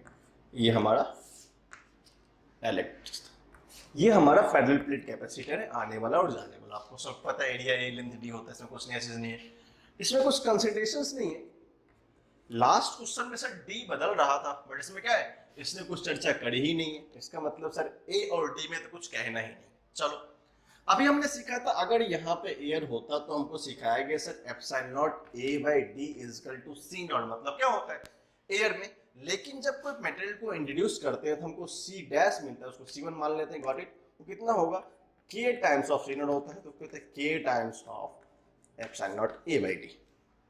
सिंपल सिंपल थ्योरी है, छोटा छोटा टर्म है, उसको देखेंगे अच्छे से। ओके, तो सी डैश जो हुआ, C dash is increasing by what factor? Sir K factor से। अब देखो तो सर कैपेसिटेंस पे क्या इफेक्ट पड़ेगा? अभी तो रिलेशन देखा, नया जो सी डैश था वो के times of epsilon not A by D बढ़ गया। इसका मतलब कि ये जो वैल्यू सी था हमारा पहले से, इसको हम लोग सी नॉट लेके चलते थे, वो क्या होगा, वो के टाइम्स इंक्रीज कर जाएगा। तो दिस शुड बी इंक्रीज। कैसे सर? वो के टाइम्स इंक्रीज करेगा। मान लो के का फैक्टर 1 होगा तो 1 से इंक्रीज करेगा, 1 में कोई फर्क पड़ने वाला बात नहीं, कि 1 क्या होता है एयर का, के टाइम्स इंक्रीज करेगा वो। ध्यान से रखेंगे, फैक्टर बहुत काम की चीज होती है। अगर C dash is equal to K times of epsilon not A by D है, अगर ये पहले का था तो बाद में क्या होगा, अगर ये 2 हो गया तो 2 टाइम्स बढ़ेगा, 3 होगा तो 3 टाइम्स बढ़ेगा, 4 होगा तो 4 टाइम्स बढ़ेगा। अब बात आई चार्ज की। सर ये क्वेश्चन तो अभी भी हमारे पल्ले से बाहर ही है। बैटरी तो है नहीं, बैटरी है क्या? बैटरी तो कनेक्ट ही नहीं है। भाई साहब जो भी चार्ज उसको मिला होगा भले वो सी का आगे पीछे कर सकता है, लेकिन Q इज इक्वल टू सी भी के इस प्रॉब्लम में ये चार्ज अपनी प्रॉपर्टी को मेंटेन रखेगा। वो क्या बोलेगा, मैं जो लेके आया था वो लेके जाऊंगा। हमने क्या लाया था, चार्ज कंजर्वेशन की प्रॉपर्टी सीखा कि आने वाला चार्ज जाने वाले के बराबर होता है। ओके, इसका मतलब जितना चार्ज पहले था उतना ही होना चाहिए। क्यों सर, बैटरी तो है नहीं जो उसको चार्ज देगा दोबारा। अब मान लो battery is the source of charge, वहां से जो चार्ज आता है, अगर बैटरी हटता तो सोच लेता है कि सर इस कैपेसिटर में कहीं से चार्ज आने का कोई चांस है। अगर इसमें कोई चांस चार्ज आने का है ही नहीं, तो जो चार्ज इस बेचारे कैपेसिटर के पास था वो ऑलवेज सेम रहेगा। इस केस में this charge having same year remains constant. Okay, अब देखो उसी के पैरेलल आपको नई कहानी सीखनी आनी चाहिए। कैसे? ओके, ये सर पोटेंशियल होता है और इस Q इक्वल टू CV में जो किंग है हमारा, वो V हमारा पोटेंशियल है। तो हम लोग नई कहानी की बात करें, क्या जो V में क्या फर्क पड़ेगा, वो क्या होगा, Q बाय C। सोचो, अगर V इनिशियल कंडीशन में था तो चार्ज वही था, बट वो V डैश हो गया तो चार्ज तो बदला नहीं, C क्या हो गया, C डैश। अगर ये फैक्टर K से इंक्रीज करेगा, ध्यान से देखेंगे, अगर ये फैक्टर K से इंक्रीज करेगा C, तो जो इस साइड की क्वांटिटी भी होगी ये बेचारा K फैक्टर से डिक्रीज कर जाएगा। मान लो ये 2 से इंक्रीज कर रहा होगा, ये 2 से डिक्रीज कर जाएगा, तो क्या होगा, ये क्वांटिटी K फैक्टर से डिक्रीज कर जाएगी। अब सोचो सर, अगर K फैक्टर से डिक्रीज करने लगे, जब ये K फैक्टर से डिक्रीज करने लगे तो उसका इफेक्ट इस फील्ड पे क्या होगा। सेम कंसेप्ट में रिपीट कर रहा हूं, बट एक नया चीज में ऐड हुआ है K, बाकी सब आसानी। अब देखो, क्या यहां तक सबको समझा कि सर पोटेंशियल डिक्रीज करेगा वाई, किस फैक्टर से, जिस फैक्टर K से इंक्रीज कर रहा होगा। क्यों, that is the inverse relation. अब हमको यहां से नजर आया Q is equal to CV होता है, अगर मैं C की इस क्वांटिटी को पुट करूं तो होता है epsilon naught A by D into V। हमने पहले लिख के बताया है V by D is called electric field. लेकिन लेकिन लेकिन वेट वेट वेट, अभी तो बात खत्म हुई नहीं है, इसको थोड़ा एक्सप्लेन करते लिटिल बिट में। ओके, सो जो नया कंसेप्ट आएगा उसमें क्या होगा, C क्या होगा, C is the K factor of something, क्या होगा वो, K फैक्टर ऑफ समथिंग होगा। ओके, अगर ये हमको ये पता है कि सर E इंटू C का रिलेशन लिखे, अब देखो हम लोग बात करते हैं ना E डैश की, जो आएगा सर उस कंडीशन में चार्ज भी तो कांस्टेंट ही रहेगा, लेकिन ये जो क्या होगा K times of epsilon naught A by D into V, ये जो नया फील्ड आएगा E डैश, क्यों, हम लोग E की तो बात कर चुके थे, वो क्या होगा, अगर ये कांस्टेंट है, अगर ये कांस्टेंट है और इस बेचारे का कुछ चलने वाला तो है नहीं, तो क्या होगा, यहां से E dash directly proportional to 1 by K हो जाएगा। क्यों, क्योंकि E टॉर्ड A का कुछ फर्क पड़ने वाला है नहीं, इसका मतलब जिस फैक्टर का होगा K, उसी फैक्टर से इलेक्ट्रिक फील्ड भी डिक्रीज कर जाएगा। क्यों सर, पहले अगर 1 होता तो इलेक्ट्रिक फील्ड E के बराबर होता, अब हो गया 2 तो क्या हो जाएगा E बाई 2, अब हो जाएगा 3 तो E बाई 3। तो जिस फैक्टर से ये इंक्रीज करेगा उसी फैक्टर से डिक्रीज कर जाएगा। सर इंक्रीज करने का मतलब मैं नहीं समझा, क्या इसको डिक्रीज करवा सकते हैं? यस, ओके, अगर ये डिक्रीज करेगा तो ये इंक्रीज कर जाएगा, बट सोचो तो सही, क्या सोचा जाए सर, इस सब में तो वो बढ़ ही रहा है, पहले कितना था सर 1 था, अब क्या हो गया K, और किसी भी मेटेरियल की प्रॉपर्टी ऑलवेज ग्रेटर देन 1 होता है, क्या होगा, ये डिक्रीज कर जाएगा, किस फैक्टर से, E से। तो इसको भी आप अच्छे से लिख लीजिए, फिर हम लोग क्या करते हैं, जो बचा हुआ हमारा दो टर्म है E एंड F दोनों को डिस्कस करते हैं, अच्छे से लिखो। फिर हम लोग क्या करते हैं, एनर्जी को डिस्कस करते हैं और एनर्जी डेंसिटी को डिस्कस करते हैं। वही अपना पुराना कंसेप्ट है, एनर्जी की बात आई है, जब बात चली है तो थोड़ा दूर तक जाएगी। अब जाएंगे कैसे, फॉर्मूला सर वही है जो लास्ट में अप्लाई किया था, Q square by 2C। Okay, अभी देखा क्या देखा सर, चार्ज तो कांस्टेंट है या सेम है, मतलब इसको उससे कोई लेना देना नहीं है, तो जो एनर्जी है इसको अपन मान लें ENERGY, नहीं तो इलेक्ट्रिक फील्ड उसमें आप कंफ्यूजन करके भूल जाएंगे कि ये क्या होता है। आप बोल लेंगे सर 1/c2 को भूल जाओ। जब नया कंडीशन आया तो क्या हो जाएगा, directly proportional to k times of c, मतलब जिस फैक्टर से ये इंक्रीज कर रहा होगा सेम फैक्टर से इसको डिक्रीज करना पड़ेगा। वाई? सोचो सोचो सोचो कैसे। सर पहले का इलेक्ट्रिक फील्ड C नॉट था, मान लेते जाओ, सॉरी कैपेसिटी क्या था, C नॉट था। जब हमने डायलेक्ट्रिक्स डाला, क्या किया, डायलेक्ट्रिक्स को पुट ऑफ किया, तो क्या हो गया, k times of C not. अगर ये k times of C not है तो ये जिस फैक्टर से इंक्रीज करेगा, भाई साहब बताओ क्या होगा, इस एनर्जी को इस फैक्टर से डिक्रीज होना पड़ेगा। होना पड़ेगा कि नहीं पड़ेगा? पड़ेगा भाई। क्यों?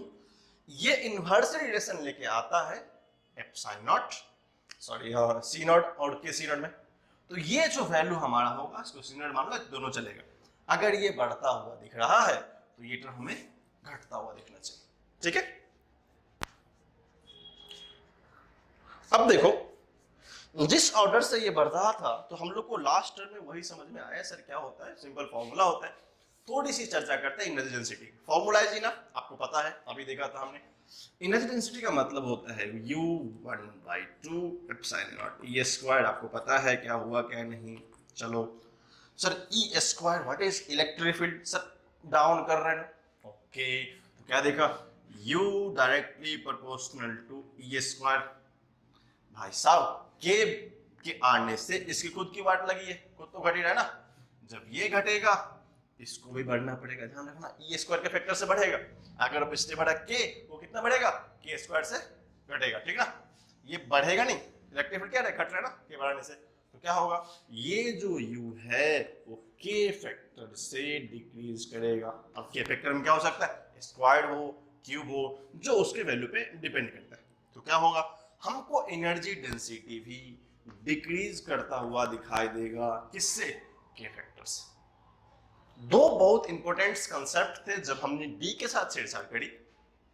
फिर हमने डायलेक्ट्रिक कांस्टेंट को इंट्रोड्यूस किया इसके प्लेट के बीच में, तो क्या इफेक्ट हुआ। इस सारे फेनोमेनन पे बहुत सारे डायरेक्टली थ्योरेटिकल क्वेश्चंस आते हैं जहां पे हम लोग रिलेशंस के अभाव में उस पॉइंट को सोच नहीं पाते हैं और क्वेश्चन को देख नहीं पाते। आई होप आप सारे पॉइंट के एक्सप्लेनेशन को अच्छे से समझे होंगे। जहां पर क्या होता है, जहां भी आपको लगे कि इस एक्सप्लेनेशन को थोड़ा सा और डिटेल समझना है, better to write your own language. आप अपने मातृभाषा में इसको लिख लेंगे कि हमें यहाँ पे कहने का मतलब क्या होता है, कि अगर ये बढ़ रहा है तो ये घट रहा है। This is the pure mathematics. अगर किन्हीं को उनमें भी प्रॉब्लम है, लगे कि मैथमेटिक्स कुछ बेसिकली लग रहा है मुझे आ नहीं रहा है, तो बेटर एक बात समझना बहुत आसान है, 1 by something is always less than 1, because 1/2 less than 1, 1/3 less than 1, 1/4 less than 1। वो कंडीशन क्यों है सर, ये k फैक्टर जो इंसान है ना, वो चमत्कारी इंसान है, ऑलवेज ग्रेटर देन 1 है, इसका वैल्यू ऑलवेज घटेगा 1 by something। इसलिए थोड़ा सा मैथमेटिक्स है। अगर आप इस सारे कहानी को समझ पाएंगे तो आपको बहुत सारे क्वेश्चन इनर बिटवीन था। मैं तो आपको एक ही क्वेश्चन बहुत सारा बता के दिया हूं कि इस क्वेश्चन आएंगे तो क्या करेंगे, फिर आएंगे तो फिर क्या करेंगे, अदरवाइज आपको आसानी से समझ में आ जाएगा। इसको अच्छे से लिखिए, फिर हम लोग देखते हैं। जो हमने थ्योरेटिकल पार्ट पढ़े हैं उसी का थोड़ा सा एप्लीकेशन है, ध्यान से समझेंगे। कभी कभी हमें आना चाहिए कि क्वेश्चंस में जब थोड़ा सा एडवांसमेंट आते हैं, थोड़ा अच्छे क्वेश्चन बनते हैं, तो हमें सीखना चाहिए। क्वेश्चन क्या है कि partially filled parallel plate capacitor, मतलब क्या है कि ये इसका ये linear charge surface charge density दी हुई कितना, प्लस सिग्मा, ये माइनस सिग्मा। ये जो आपको डायलेक्ट्रिक दिख रहा है उसका डायलेक्ट्रिक कांस्टेंट के है, आपको दिख रहा होगा, चाहे मैं यहाँ ड्रॉ कर देता हूँ, इसका डायलेक्ट्रिक कांस्टेंट के है, इसके बीच का सेपरेशन डी है। बट ये जो पार्ट है क्या है, ये जो पार्ट है इस पे क्या क्या इफेक्ट पड़ने वाला है, वो टी थिकनेस दिया हुआ। तो सबसे पहले बोला है कि हमको इलेक्ट्रिक फील्ड वर्सेस डी या जो भी डिस्टेंस का पार्ट है उस पे ड्रॉ करना चाहिए। ओके, जब हम इसको देखते हैं तो इसको हम 3 पार्ट में डिवाइड कर सकते हैं। बोलेंगे ठीक है, अगर टोटल डिस्टेंस डी है हम लोग को फर्स्ट पार्ट ये होगा, सेकेंड पार्ट ये होगा, थर्ड पार्ट ये। ध्यान से देखेंगे इसको, हम लोग क्या माना जाए, इसको हमने 3 पार्ट्स में बाइसेक्ट कर लिया है। अगर ये डिस्टेंस थिकनेस टी है और ये कंप्लीट डी है तो इसको मान लेते हैं x1, सॉरी इसको मान लीजिए x2, इसको मान लेते हैं x1। मतलब हमको 3 डिफरेंट पेरिफेरी में ड्रॉ करना है। क्या करना है? 3 डिफरेंट पेरिफेरी में ड्रॉ करना है। अभी हमने देखा जो रिलेशंस आए थे d का 3 कहानी है, ये डिस्टेंस हमारा x1 है, यहां से यहां तक का t डिस्टेंस है, और ये कितना है? x2 है। मैं इस कोऑर्डिनेट की बात करने से बेहतर है मैं आपको उस लेंथ की बात पर चर्चा करूं। कोऑर्डिनेट लिखना थोड़ा सा आसान है, बट हम लोग क्यों लिखें उसको? क्या मैं इस कोऑर्डिनेट की बात करूं? पैरेलल प्लेट से x1 डिस्टेंस पे जो फर्स्ट कैपेसिटर आया था, सॉरी फर्स्ट डाइलेक्ट्रिक्स आया था, उस केस में मुझे देखा कि ये थिकनेस x1 था, ये थिकनेस कितना था? x1, एंड ये थिकनेस t था, ये हमारा क्या था? x2 था। अगर इसको हम ड्रॉ करना चाहें, what is the levelity of that? हमने 3 कोऑर्डिनेट को बाय पार्ट्स कर दिया, बिकॉज़ सर d तो तीनों के लिए सेम ही है। अगर फर्स्ट कैपेसिटर की बात करें तो मान लेते हैं इसको C1, इसको मान लेते हैं C2। मानने की जरूरत तो है नहीं, बट ये सारा कॉम्बिनेशन सीरीज में आपको बताया था मैं लास्ट डे, और ये कितना हो जाएगा? C3।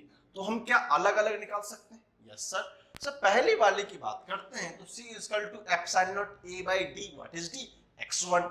यहाँ पे कोई डायलेक्ट्रिक्स है क्या? नहीं। तो यहां से हमने लिखा C equal to epsilon naught A by x1। x1 is the length here, x1 is the length here. अगर हम किसकी बात करेंगे? C2 की, तो C2 में क्या होगा? सर एक डाइलेक्ट्रिक कांस्टेंट भी है A by T। अब हमें पता नहीं कि कौन सा कैसा है, कौन सा क्या है। आगे चलते हैं C3। तो C3 क्या होगा? Epsilon naught A by x2। जब इस डायग्राम को देखते तो हमें लगता है स्ट्रक्चर वाइज की this are the equal length. क्यों? उसका शेप सेम है, इसका मतलब C1 equal to C3, because हमने उसको माना है, क्योंकि इसका दोनों का क्या है? डिस्टेंस ऑलमोस्ट सेम है। तो रिलेशन सबका है x1 plus x2 plus t is equal to t। तो x1 इज इक्वल टू क्या हो जाएगा? x1 is equal to x2, तो 2x1 plus t is equal to t, तो t माइनस d बाई 2। तो ये लेंथ हमको आ जाएगा। बट हमको ग्राफ ड्रॉ करने के एक लॉजिकल एंड पे जाना होता है। लॉजिकल एंड्स का मतलब क्या होता है? We know the relations. अब रिलेशंस कैसे निकालेंगे? अब देखो इलेक्ट्रिक फील्ड वर्सेस चार्ज है। अब देखो अगर यहां पे हम बात करें Q is equal to CV की, ध्यान से देखेंगे, जिसमें डाइलेक्ट्रिक्स है, हमने सिखाया ना सर चार्ज तो नहीं बदलेगा, बट अगर C को लिखा जाए epsilon naught A by D और ये होगा V, अगर ये K टाइम्स बढ़ता है, पहले बात करते हैं Q की, तो V by D एक इलेक्ट्रिक फील्ड होता है। V by D एक इलेक्ट्रिक फील्ड होता है, जो कि हमको पहले समझ में आया। इलेक्ट्रिक फील्ड का एक इन्वर्सल रिलेशन बताया था जस्ट डाइलेक्ट्रिक के साथ। इलेक्ट्रिक फील्ड का एक इन्वर्सल रिलेशन क्या होता है? डाइलेक्ट्रिक फील्ड के साथ। जब भी वो आएगा उस समय इलेक्ट्रिक फील्ड अपने आप कम हो जाएगा। अब देखो क्या इस कंडीशन C1 में कोई डाइलेक्ट्रिक्स है क्या? नहीं। तो मान लेते हैं जो भी वैल्यू होगा E नॉट होगा। मैंने मान लिया। यहाँ डायग्राम ड्रॉ करने के लिए एग्जैक्टली मैथमेटिक्स आना जरूरी नहीं है, आपको अगर रफ कैलकुलेशन समझ में आ रहे हैं तो समझ लेंगे। तो मानते हैं ये हमारा E नॉट वैल्यू है, लेकिन आपको ये सिखाया कि पीछे क्वेश्चन सीखा था ना, जब भी डाइलेक्ट्रिक्स को इंटर करते हैं तो भाई साहब याद रखिएगा क्या होता है? उसकी इलेक्ट्रिक फील्ड घट जाती। अब सोचो क्या घट के ऊपर जाएगा? बताओ बताओ बताओ। आ जाएगा? नहीं जाएगा। क्या होगा? घट के कहीं यहां पे आ जाएगा। फिर से क्या इस थर्ड में डाइलेक्ट्रिक्स है क्या? नहीं। This both are identicals. Okay, तो फिर से क्या होगा? वो ऊपर चला जाएगा बढ़ के। This is the very logical and easy one कि ड्रॉ कैसे करते हैं। हमको लास्ट क्वेश्चन के एस्पेक्ट को समझना पड़ा, फिर there after you can decide हाँ क्या हो सकता है, क्या नहीं हो सकता। तो ये क्या हमारा इलेक्ट्रिक फील्ड वर्सेस डी या इलेक्ट्रिक फील्ड वर्सेस डिस्टेंस का ग्राफ होता है। कभी कभी एग्जामिनेशन में ड्रॉ करने को आ जाते हैं, बट मैथमेटिक्स में कुछ भी नहीं। आप बोलोगे सर आपने यहाँ क्यों लिया, कोई फर्क नहीं पड़ता, तुम यहाँ ले लो, बट इसको नीचे लेना चाहिए। इस तीनों में डिफरेंस अपने को समझ में आना चाहिए कि इस वाले पार्ट पे यहाँ पे इलेक्ट्रिक फील्ड ज्यादा है, यहाँ पे भी ज्यादा है, बट ये जो रीजन है डाइलेक्ट्रिक्स का, यहाँ इलेक्ट्रिक फील्ड कम है। अब कम कितना है सर? के फैक्टर से कम होगा। You find easy one, draw this is one of the finest example जो कि आपको डायग्राम से समझ में आ जाए। फिर हम लोग क्या करते हैं, वहां चलते हैं पोटेंशियल। इसको लिख लीजिए सर, पोटेंशियल की बात कर रहे थे, कैटेगरी तो वही रहेगा। ड्रॉ करते हैं अपनी कैटेगरी क्या है। मान लेते हैं यहां से यहां का डिस्टेंस x1 है, t है, x2 है, एक बॉर्डर लाइन ड्रॉ करें। बॉर्डर लाइन बताता है कि इस एरिया में यही होने वाला है। चलिए ये हमारा सारा फिनिशिंग एरिया है, ये x1 का एरिया है, ये t का एरिया, x2 का एरिया। अब सबसे पहले नजर हमारी पड़ी किधर, नजर उधर पड़ी, सर ई डॉट डी निकालना है, मतलब कहना क्या चाहते हैं आप। अभी देखा रिलेशन से याद रखेंगे, ED is equal to V होता है, ED is equal to V होता है। जरा खुद को देखो तो थोड़ा सा मैं इसको ऐसे लिख सकता हूं क्या, V is equal to E times of T, अच्छी बात है, यस सर। तो क्या V हमारे y एक्सिस पे, इसको y मान लूं क्या, इसको लिख सकता हूं mx। सोचो सोचो सोचो, देखो थोड़ा सा मैथमेटिक्स आया है, मैथमेटिक्स आया है, देखो इसको क्या क्या सोच सकते हैं। क्या E इंटू डी अगर V था, V को मैंने इधर लेके आया, V क्या हुआ ED, ED मतलब क्या होता है इलेक्ट्रिक फील्ड इनटू डिस्टेंस, ठीक है। अब देखो सर समझ में आया, समझ में आया, y इज द पोटेंशियल जिसको हमने y एक्सिस पे रखा है, कंपेयर करेंगे, this is the equation of a straight line, but one thing है क्या सर, m क्या है स्लोप, d क्या है x, क्या y वर्सेस ऐसा कर दिख रहा है क्या, जरूर दिख रहा है। अब हम लोग चलते हैं रीजन नंबर 1 में। फर्स्ट रीजन ने बताया था कि sir epsilon naught a by D, जो इलेक्ट्रिक फील्ड है, मीडियम तो कुछ है ही नहीं, जब मीडियम है नहीं, बट जो रियल इक्वेशंस होते हैं आपको याद होंगे, माइनस होता है, याद है ना, हमने तो इसको वैल्यू लिखा है, रियल क्या होता है माइनस, तो y is equal to minus of mx plus c। याद रखिएगा अगर m ग्रेटर देन 0 होता है, m ग्रेटर देन 0 होता है तो स्लोप पॉजिटिव होता है, बट यहाँ क्या दिया है m लेस देन 0, इसका मतलब स्लोप क्या होगा नेगेटिव। बहुत लोग सोचेंगे okay okay y is equal to mx, sir ये कहना चाहते हैं क्या, ना रे बाबा ना, ऐसा ना, क्यों सर ये m ग्रेटर देन 0 ग्राफ है। बहुत लोग सोचेंगे चल आ गया सर समझ में, बी डी ये ड्रॉ कर दो, स्ट्रेट लाइन, कहानी खत्म, क्या है रॉन्ग है, ऐसा नहीं सोचने का। अब हमको रिलेशंस डिपेंड करते हैं, क्यों, अब बोलोगे सर क्यों नहीं करने का, लॉजिक तो चाहिए अपने को। अब बताओ सर वो जो स्लोप है क्या वो खुद है बदल रहा है, यस सर इलेक्ट्रिक फील्ड भी तो रीजन वाइज बदल रहा है, x1 के लिए कुछ और था, t के लिए कुछ और था, यहाँ का कुछ और था, पोटेंशियल देखो। तो मान लो अगर ये बदलने लगेगा, सर c तो है नहीं, बट शुरू तो कहीं से होगा, बिकॉज हम लोग डेल्टा v की बात करते हैं, स्लोप नेगेटिव का मतलब मान लेते हैं कोई पोटेंशियल यहां से चला होगा। अब देखो E डॉट डी आर में इलेक्ट्रिक फील्ड एज जो ऑर्डिनरी था Q बाय एप्सिलॉन नॉट, इस इक्वेशन को आगे बढ़ाते हैं, E is equal to Q by epsilon naught A, this is the electric field, ये इसका स्लोप था, बट ये किसके लिए था, इस पर्टिकुलर x1 के लिए, बट इसमें कितना था, और यहाँ के लिए क्या होगा बाय Q हो जाएगा, ध्यान से रखेंगे ये एक डिक्रीजिंग ऑर्डर का, जब हम लोग इस पर्टिकुलर एरिया में इंटर करेंगे वो डिक्रीजिंग ऑर्डर का होगा।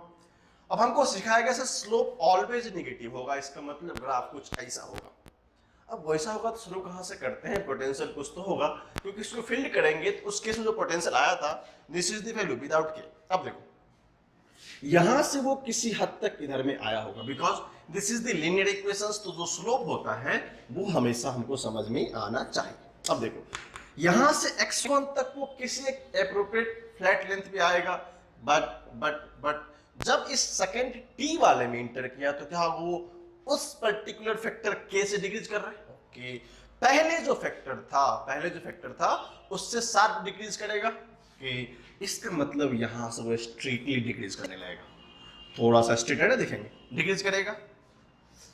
क्या हुआ, जिस कंपेयर से इसको जाना चाहिए था उसका रेट थोड़ा और शार्प हो गया, व्हाई कि जिस फैक्टर से ये e डिक्रीज करेगा इसके स्लोप को उस फैक्टर से डिक्रीज करना पड़ेगा, दैट्स वाइज क्या होगा ये शार्प फॉल कर जाएगा, इसका स्लोप भी निकालेंगे। स्लोप कितना होगा सर, यहाँ का स्लोप देखा जाए और यहाँ का स्लोप देखा जाए दोनों का स्लोप सेम नहीं है, इसलिए कभी गलती से मत सोचेंगे कि स्लोप सेम है, हम इसको बताते हैं स्लोप कितना होगा।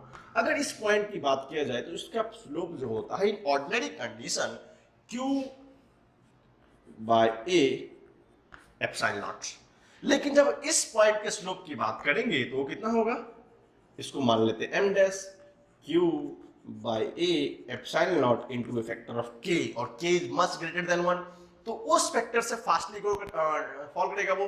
अब चलो समझ में आ गया, लेकिन सर बात ऐसी है कभी खत्म हुई नहीं है, क्या थर्ड वाला बाकी है क्या, यस सर थर्ड भी बाकी है, थर्ड क्या होगा वो रेज तो करेगा, फाइल तो करेगा, बट क्या जो पहले का रेट था उसी रेट से करेगा, क्योंकि क्या है इसका electric field both are same, तो थोड़ा सा ये साल फॉर्म करेगा। थोड़ा सा स्टेट दिख रहा है आपको। This is the diagram of potential versus D, और ये electric field versus D.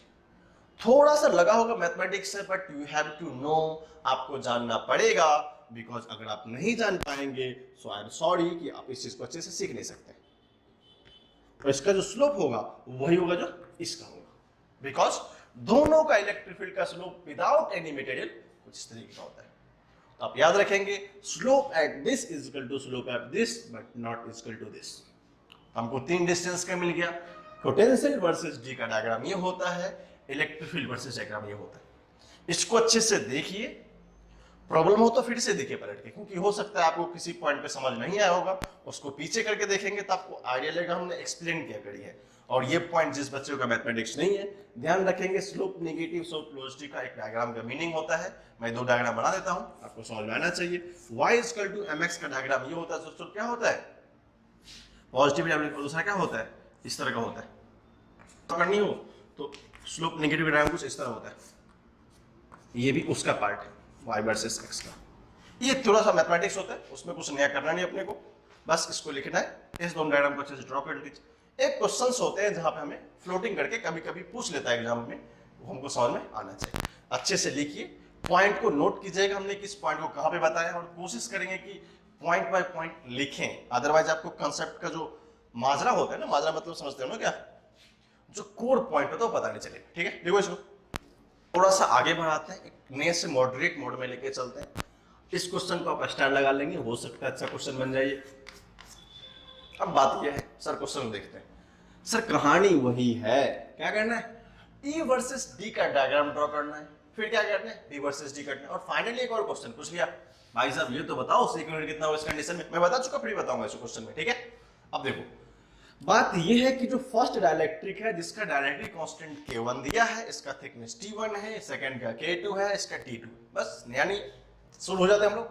Concept तो पता ही है, क्या करना पड़ता है अपने को। अगर E वर्सेस D की बात करें कुछ नया नहीं है, इस बार क्या करना है, प्लानिंग अच्छी होनी चाहिए। प्लानिंग का मतलब क्या होता है, अगर ये इलेक्ट्रिक फील्ड E है, अगर इलेक्ट्रिक फील्ड E है, ये डिस्टेंस D है। अब सोचो सर इस हम ब्लॉक को देखो, थोड़ा सा डायग्राम ऊपर नीचे लग रहा है, बट आइडेंटिकल मान के चलेंगे, क्योंकि हमने तो डायग्राम बनाया है, बट ये पार्ट सब इक्वल दिख नहीं रहा है, थोड़ा सा अच्छा कर लेते हैं, क्योंकि बराबर दिखना चाहिए, क्योंकि हम लोग लेके चलेंगे तो अच्छा लगेगा। ठीक है, अब मान लो कि ये हमारा पैरेलल प्लेट कैपेसिटर, चलो इक्वल दिख रहा है, मान लेते हैं। क्या किया कि हर एक वाले पार्ट पे हमको 1 2 3 4 हर एक पैरेलल प्लेट कैपेसिटर बना दिया, इसका अलग, इसका अलग, इसका अलग और इसका अलग। 3 डिफरेंस है, आइडेंटिकल्स है, तो रेंज देखो डिफाइन करते हैं अपन, यहां से यहां तक ड्रॉ करेंगे। This is the first line, this is second line, third line, fourth line and fifth line, मतलब ऐसे 5 कहानी होने वाले हैं। तो चलो हम इस कहानी को पूरा करते हैं आगे। इसको मान लेते हैं x1, ये तो हमारा t1 दिया ही है, इसको मान लेते हैं x2, ये तो हमारा t2 दिया ही है, और इसको मान लेते हैं x3। डायग्राम देखने से लगता है almost x1 x2 x3 all are same, नहीं x1 इक्वल टू x2 और t2 दिया है, हमने जो माना है। अब क्या होता है, सबसे बेसिक हमारा काम होता है कि हम इस पार्ट को क्राइटेरिया को डिवाइड तो करें। क्या मानते हैं, यहां से अगर हमने x1 माना है, ये हमारा t1 है, x2 है, t2 है, x3 है। इस रीजन को मुझे ड्रॉ करने आना चाहिए लाइक दैट, जो पहले रस्म ड्रॉ किया था। क्यों, इस सब रीजन में इलेक्ट्रिक फील्ड का अपना अपना इफेक्ट होता है। चाहे ड्रॉ हो गया क्या, थोड़ा सा लाइन डॉटेड हो तो अच्छा लगता है। क्यों, क्योंकि हम लोग इसको बोर्ड लाइन से नहीं बनाते हैं, तो हमको उस क्वेश्चन का एग्जैक्ट डायग्राम अच्छे से नहीं बनता। अब देखो क्या डायग्राम बन गया। अब बेसिक सी बात ये सिखाई थी सर, पहले की बात करें, यहाँ पे क्या है, एयर है। एयर मतलब क्या होता है, 1, के का वैल्यू 1, यहाँ पे के का वैल्यू 1 और के का वैल्यू 1। अब देखो 1 2 3 4 5 मतलब 5 रेंज में हम लोग बात करेंगे, 1 2 3 4 5 रेंज है। Very good. यहां से यहां तक की बात हम लोग x1 में हो रही है, ये t1 में हो रही है, ये x2 है, ये t2 है, ये x3, ये हमको समझ में आ गया। चलो नेक्स्ट है सर, यहाँ पे तो कुछ है ही नहीं मतलब क्या होगा, epsilon naught a by d, उसी कहानी से चलेंगे जो हम लोग पहले सीखते आ रहे हैं। Epsilon naught a by d q equal to c भी पुट कर दो, epsilon not A by D V by D is equal to E, relation put कर लेंगे, Q is equal to E times of epsilon not A, तो E हो जाएगा, ध्यान रखेंगे कुछ नया नहीं है, Q डिवाइडेड बाई एप्सिलॉन, बस इसी की बात हो रही है। मीडियम होगा तो कैसे डिवाइड करते हैं, कुछ नया नहीं। अब देखो हम मान ले यहाँ पे इसकी वैल्यू E नॉट है, बस खत्म। हम किस किस में हटा सकते हैं सर, मीडियम की बात करेंगे, जरूर करेंगे। इसका वैल्यू E नॉट है तो सेकेंड T1 बदलने होगा, फिर क्या होगा, इसमें भी सेम रहेगा, फिर लास्ट में सेम रहेगा, ये हम पहले सीख चुके। ये दोनों क्या होगा, आइडेंटिकल, थोड़ा ऊपर नीचे होगा तब क्या करेंगे, आइडेंटिकल ड्रॉ करेंगे, चलो बराबर दिख रहा है, चलो ठीक है। लेकिन जब हम बात आते हैं सर किसमें, K1 के डायलेक्ट्रिक्स में, K1 के डायलेक्ट्रिक्स में, तो सोचा हमने क्या सोचा कि सर K1 की डायलेक्ट्रिक्स की बात तो हो रही है, थोड़ा सा हम लोग अपनी ही बात कर लें। क्या बात करना है सर, बात यह है कि जब डायलेक्ट्रिक्स की बात करेंगे तो फॉर्मूला में क्या होता है, जब भी K से डिवाइड होगा वो उतने फैक्टर से डिक्रीज कर जाता है। ओके, लेकिन एक और रिलेशन है कि sir K1 greater than K2 है, जो इस वाले पार्ट में, जो इस ये पार्ट है, इसका जो फॉल होगा एज कंपेयर टू ज्यादा होगा। क्यों, रिलेशंस देखते हैं, electric field is equal to 1/k है, और ये E1 है, ये E2 है, और कितना है, E2 is equal to 1/k2 है। अगर यहां से हमको पता है K1 ग्रेटर देन K2 है, ये फॉल कर रहा है, सॉरी ये राइज कर रहा है, इसको उसको फॉल करना पड़ेगा, ये भी राइज कर रहा है, इसको क्या होगा, फॉल करना पड़ेगा। बट इंपॉर्टेंट चीज यहाँ पे क्या है कि फैक्टर क्या होगा, कम होगा। अब देखो पहले बात करते K1 की, जो भी फैक्टर से आया होगा वो डिक्रीज कर जाएगा। वाई, सर यहाँ पे K1 आ गया। सब K2 की बात करें, K2 भी डिक्रीज होगा, बट इसके कंपेयर बहुत कम होगा। क्यों सर, K2 तो K1 से छोटा है। अब देखो अगर यहाँ K1 4 था, अब K2 कितना हो गया 2, तो क्या होगा 1/4 0.25, और 0.5, इसका मतलब इससे बड़ा होगा। तो ये जो रीजन होगा दिस इज लाइक दैट। अब मुझे यहां से समझ में आया सर करना क्या चाहते हैं। बेटा करना कुछ नहीं चाहते हैं, लॉजिकली होता है सारा, उसको डायग्राम से समझेंगे, हो क्या वही समझना अपने पास। थोड़ा सा लॉजिक होता है, थोड़ा सा ज्ञान है, अगर आपके पास अवेलेबल है अप्लाई कर सकते हैं, बन जाएगा। तो ये हमारा फर्स्ट पार्ट था। नेक्स्ट हमारा होता है V वर्सेस T। सिंपल है, आसान है, इसी के फैक्टर का है, हम लोग ड्रॉ करते हैं उस साइड, इसको लिख लीजिए। जब लोग V वर्सेस D की बात करते हैं तो सबसे पहले फंडामेंटल्स पॉइंट वही होना चाहिए जो हम लोग पहले से ड्रॉ कर रहे हैं, V वर्सेस D। ओके, क्या होता है, x1 है, 5 बनाना पड़ेगा, 1 2, थिकनेस का ध्यान रखेंगे, बराबर होता है 2 3 4 5। रेंज आपको पता ही है, और रिलेशन आपको बता ही दिया, पहले लास्ट क्वेश्चन में बताया था, minus of E dot D are होता है, बस वही अप्लाई करना है, कुछ नया नहीं है। ये हमारा पार्ट हो गया x1 t1 x2 t2 and x3। Simple सी बात है, अभी तो रिलेशन देखा था, y is equal to minus of mx, मतलब क्या होता है m less than 0। Following points take a step from there. अब देखो यहाँ पे कोई डायलेक्ट्रिक है क्या, नहीं है sir.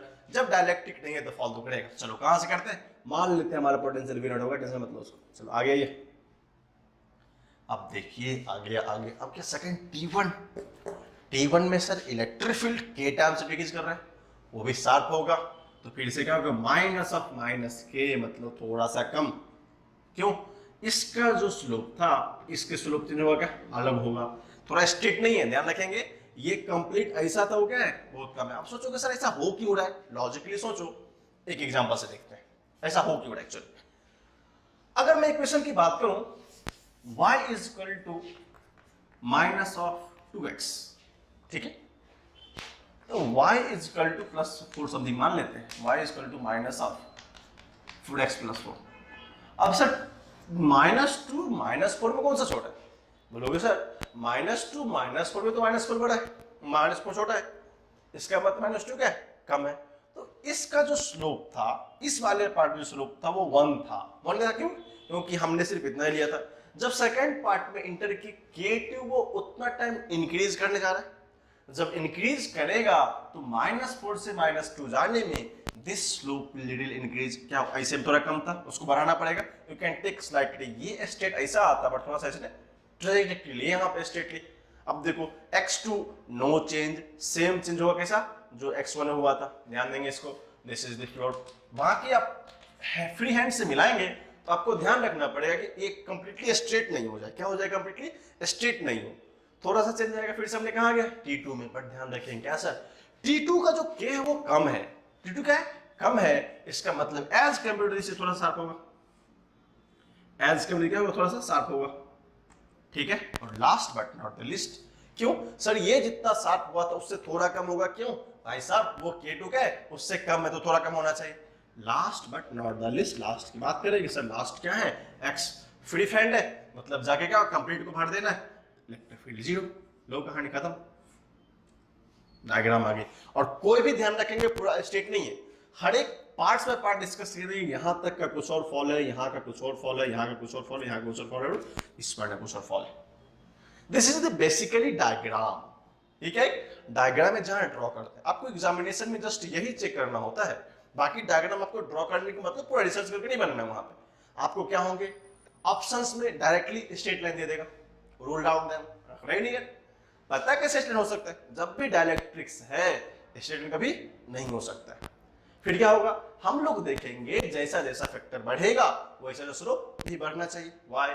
This will decreases in -4 to 2, slope increases, decreases, increases, decreases, increases. लग तो रहा है बट स्ट्रिक्टली हमको दिखता नहीं है। बट हम जब क्वेश्चन को देखेंगे तो वहां पे एग्जैक्टली फिगर्ड होते हैं। ये तो हमारा फ्री हैंड से बनाया हुआ तो हमें लगता है नहीं यार ये पूरा बराबर नहीं दिखता, बट जो कंसेप्ट होते हैं वो ऐसा ही। आई होप आप इस पॉइंट को समझ गए होंगे। कभी भी ध्यान रखेंगे सिर्फ इसके पर्टिकुलर क्रॉस सेक्शन के इस पार्ट का सोचेंगे पहले, फिर इसका सोचेंगे। कभी ये मत सोचेंगे y इक्वल टू mx से ड्रॉ कर दो। ये बहुत लोग सोचेंगे सर ऐसा क्यों हो रहा है? You no this is constant, negative slope with constant. उसका रिलेशन मैं पहले से बता चुका हूं लास्ट क्वेश्चन में, ठीक है। इसको लिखिए। फिर जो हमारा लास्ट पार्ट है C equivalent, this is also one of the finest example, वो भी आते रहते हैं एग्जाम में, उसको हम लोग देखेंगे। इसको लिख लीजिए, उधर हम रफ करेंगे इसलिए पहले उसको आप लिख लीजिए। क्वेश्चन C वाले की बात करते हैं। C इक्विवेलेंट की बात आई है। इसका सिंपल फॉर्मूला होता है, आप याद रखेंगे, बस मैं प्रूफ कर चुका हूं लास्ट क्लास में। इसको दोबारा इसलिए दिया था कि आपको पता चले करना कैसे। देखो ये C इक्विवेलेंट जब भी आएगा कुछ नहीं करना, simple formula sir epsilon naught A तो बदलने से रहा, चलो गया खत्म। अब क्या D में से कौन कौन गया भाई? सोचो तो सही। D में से मैंने किसको हटाया सर? D में से मैंने T1 को हटाया, कितना हटाया? फिर T2 को हटाया, यहां तक हुआ। अब क्या करें? अब क्या कर रहे हैं? जिस जिस लेंथ में डायलेक्ट्रिक्स होंगे बस उसको ऐड कर दो, T1 by K1, T2 by K2, बस कहानी खत्म, इतना ही। और इस तरह क्वेश्चन एग्जाम में आते रहते हैं, आपको दे देंगे तो डरने का नहीं, जस्ट फॉर्मूला लगाने का। मान लो 3 हो गया, D minus T1 T2 T3 से माइनस एंड प्लस दिस। इसको चाहो तो आप सॉल्व भी कर लोगे। मैं एक स्टेप और लिख देता हूं, आप सोचोगे सर आया कैसे? तो लास्ट एग्जाम में जैसा वैसा लिखता हूं, epsilon naught A by D। अब देखो हमने क्या सोचा, चलो T1 कॉमन लेते हैं, कॉमन लेते हैं, क्या होगा? 1 माइनस 1 बाई K1। कुछ याद आ रहा है क्या पहले वाली की तरफ? माइनस ऑफ T2 कॉमन ले, yes sir, 1 minus 1 by K2, यही तो सिखाया था। कंटिन्यूअसली जाता रहेगा ऐसा कहानी, 1 हो 2 हो 3 हो 4 हो, कोई फर्क पड़ता है क्या? नहीं। तो जब भी इस तरह का डायलेक्ट्रिक्स होगा, वन ऑफ द फाइनेस्ट, बार बार बोल रहा हूँ याद रखिएगा, ऐसे क्वेश्चन आते रहते हैं। हमको जहां भी समझ में आए डायलेक्ट्रिक से कुछ हेरा फेरी होने वाला है, क्या होने वाला है? हेरा एंड फेरी। उस समय से डायलेक्ट्रिक्स काउंट करना है, ये तो बदलने वाला नहीं। ऑप्शन अब देख के मार दो, सोचना ही नहीं उसको। अगर आपको ऐसे क्वेश्चन ऑप्शन में आ जाए तो फिर सोचना ही नहीं पड़ेगा। जस्ट ध्यान क्या रखना, फंसने का किधर? बहुत लोग फंस जाते हैं इधर, या तो ऐसे लिखने का, नहीं ऐसे लिखने का। बाकी अगर ये आता तो ये सॉल्व कर लोगे, और ये मैं आपको पहले सिखा ही चुका हूँ, ठीक है। तो ये हमारा मोटा मोटी डायलेक्ट्रिक्स का पार्ट है, जहां से जितने भी टाइप के क्वेश्चन बन सकते थे, कॉम्बिनेशन का हो, डायग्राम का हो, इक्विवेलेंट का हो, फुटिंग डायलेक्ट्रिक्स हो, हमने हर एक पार्ट को टच करने की कोशिश करी है। टच करने के मतलब हमने अच्छे खासे पार्ट को करा, ऐसा नहीं कि टच करके छोड़ दिया। इतने क्वेश्चन आपको बता दिया गया है कि आप जो भी सीट हो, जो भी बुक हो, प्रीवियस ईयर हो, सब बुक को सॉल्व करेंगे, you get the verified point. एक वैलिड पॉइंट आपको मिल जाएगा जहां से आप वेरीफाई कर सकते हैं कि हमें ये सब कंसेप्ट सीखा या नहीं सीखा, ठीक है। इस क्वेश्चंस को अच्छे से लिख लीजिए। फिर हम लोग क्या करते हैं, नए टॉपिक मतलब इसी में थोड़ा सा आगे बढ़ते हैं थ्योरेटिकल पार्ट्स में, जिसको हम लोग अभी सीखेंगे। थोड़ा सा कंसेप्ट है, बस कुछ नया नहीं है, बस छोटा सा पॉइंट होता है। कभी कभी एग्जाम में डायरेक्टली पूछ लेते हैं फॉर्मूला जानना बहुत जरूरी है। इलेक्ट्रिकल सक्सेसिबिलिटी, इसको हम लोग नीटा से रिप्रेजेंट करते हैं। हमने शायद बताया था आपको, इसको नीटा से रिप्रेजेंट करते हैं। ये डिफाइन होता है it is defined the case which any substance can be polarised. बस जो डायलेक्ट्रिक का पार्ट था वही होता है, बेसिक हमारे काम का चीज ये है जो हमको सीखना है। डेफिनेशन कोई बहुत मैटर नहीं करता, बट क्या बताता है ये, वो उस सबस्टेंस की डायलेक्ट्रिक को डिफाइन करता है जहां पे क्या होता है, पोलराइजेशन होता है। यू नो पोलराइजेशन लास्ट में डिस्कस किया हुआ था। तो नीटा is equal to E, E मतलब इंड्यूस्ड इलेक्ट्रिक फील्ड, आपको डिस्कस आया होगा, इंड्यूस्ड इलेक्ट्रिक फील्ड। और E not is the general electric field, मतलब क्या होता है, जनरल जो आता है उसी की बात चल रही है, induced electric field, and this is the only electric field, only electric field। बस ये जानने के लिए जानना है, कभी एग्जाम में आ जाए तो you can put the formula, just simple सी बात होती है। इसको लिखिए, फिर हम लोग क्या करते हैं, क्वेश्चन के साथ खत्म करते हैं इस कंसेप्ट को। डायलेक्ट्रिक का पार्ट था, 2-4 क्वेश्चन हो, थोड़ा प्रीवियस ईयर कर लेते हैं, जहां से हमें क्या होगा, थोड़ा सा ब्यूटीफुल आइडिया मिल जाएगा कि हम लोग क्वेश्चन अप्लाई कैसे करना है। ठीक है, एक नए टाइप का क्वेश्चन है जहां हमें सीखेंगे अच्छे से। छोटा सा कंसेप्ट है, क्या याद रखेंगे, इलेक्ट्रिकल सक्सेसिबिलिटी को नीटा से रिप्रेजेंट करते हुए होता क्या, E induced by electric field, ordinary condition और जनरल कंडीशन। लिख लीजिए इसको, बस यही है, होते आना जरूरी है, ऐसे क्वेश्चन आते रहते हैं एग्जाम में।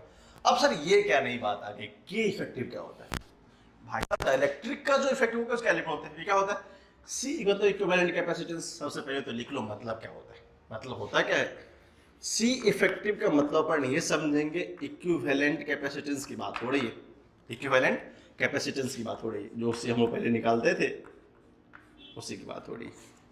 लेकिन जो नया टर्म के इक्विवेलेंट आया है कि उस पर्टिकुलर मीडियम में जो हमने इंसर्ट किया था डायलेक्ट्रिक कांस्टेंट, उसका इक्विवेलेंट बताओ, इक्विवेलेंट ऑफ डायलेक्ट्रिक कांस्टेंट। ऐसे भी क्वेश्चन आएंगे तो क्या करेंगे, यहां से व्हाट इज सी इफेक्टिव, बस नया नहीं है सर। पैरेलल प्लेट कैपेसिटर में हम लोग को यह सिखाया गया कि सी जो भी होता है epsilon not A by D होता है। चलो अगर कोई मीडियम डाल दिया उसका मतलब हो जाएगा के times epsilon not A by D. इससे क्या हो सकता है, समझ नहीं रही। अब देखो यहां से मान लेते हैं कोई चार्ज इस पैरेलल प्लेट कैपेसिटर में आया होगा, तो इसके दो मीडियम होंगे, एक K1 है एक K2 है। एक क्या है, K1 K2 है। तो सोचो कि जब भी चार्ज का बंटवारा हो गया, कुछ इधर गए कुछ इधर गए, तो हम लोग बच्चों सीख रहे ना, एक चार्ज क्यों आया था जो कि दो मीडियम ने इसको अपने अपने बांट लिया, तब पता चला असल ये दोनों जो कहानी है वो एक्चुअली सीरीज सॉरी पैरेलल में एडेड होता है। जब भी चार्ज का होता है बंटवारा, याद होगा आपको, जब भी चार्ज का हो जाए बंटवारा तो समझते हैं कि जब भाई साहब चार्ज में हो गया बंटवारा तो जो रेजिस्टेंस सॉरी कैपेसिटेंस का इक्विवेलेंट होता है वो पैरेलल होता है। डायग्राम ड्रॉ करके दिखाते हैं कैसी बात चल रही है सर। अगर ऊपर वाले की कैपेसिटेंस सी हो, ऊपर वाला समझे ना, वो ऊपर वाला नहीं, हम लोग इस ऊपर वाले की बात कर रहे हैं, उसका कैपेसिटेंस सी, उसका तो इनफाइनाइट कैपेसिटेंस है, और इसका अगर C2 हो, कुछ इसी तरह का कहने की नहीं बात कर रहे सर। तो what is C equivalent, simple है सर, जब भी ऐसी डायग्राम होती है तो हम तो बहुत खुश होते हैं C1 C2, लेकिन बात ये है sir what is C1 what is C2। चलो निकालते हैं। मिशन ऑन C1, मिशन क्या है, C1 का मतलब होता है सर इस एरिया का एप्सिलॉन नॉट ए। हो सर एक बात है, एरिया तो पूरा रहा नहीं, एरिया ए नहीं रहा, ये क्या हो गया a/2, तो एप्सिलॉन नॉट a/2 हो गया एरिया, बट डी अभी भी डी बचा है, चलो डी बचा हुआ। लेकिन सर क्या बात है, डायरेक्ट्रिक भी तो है, K1 आया क्या, आ गया। अब चलो C2 की बात करते हैं। C2 के K है a/2 है, कुछ नया नहीं है, सेम है, एप्सिलॉन नॉट a है, ये 2 है, d है, K2 है।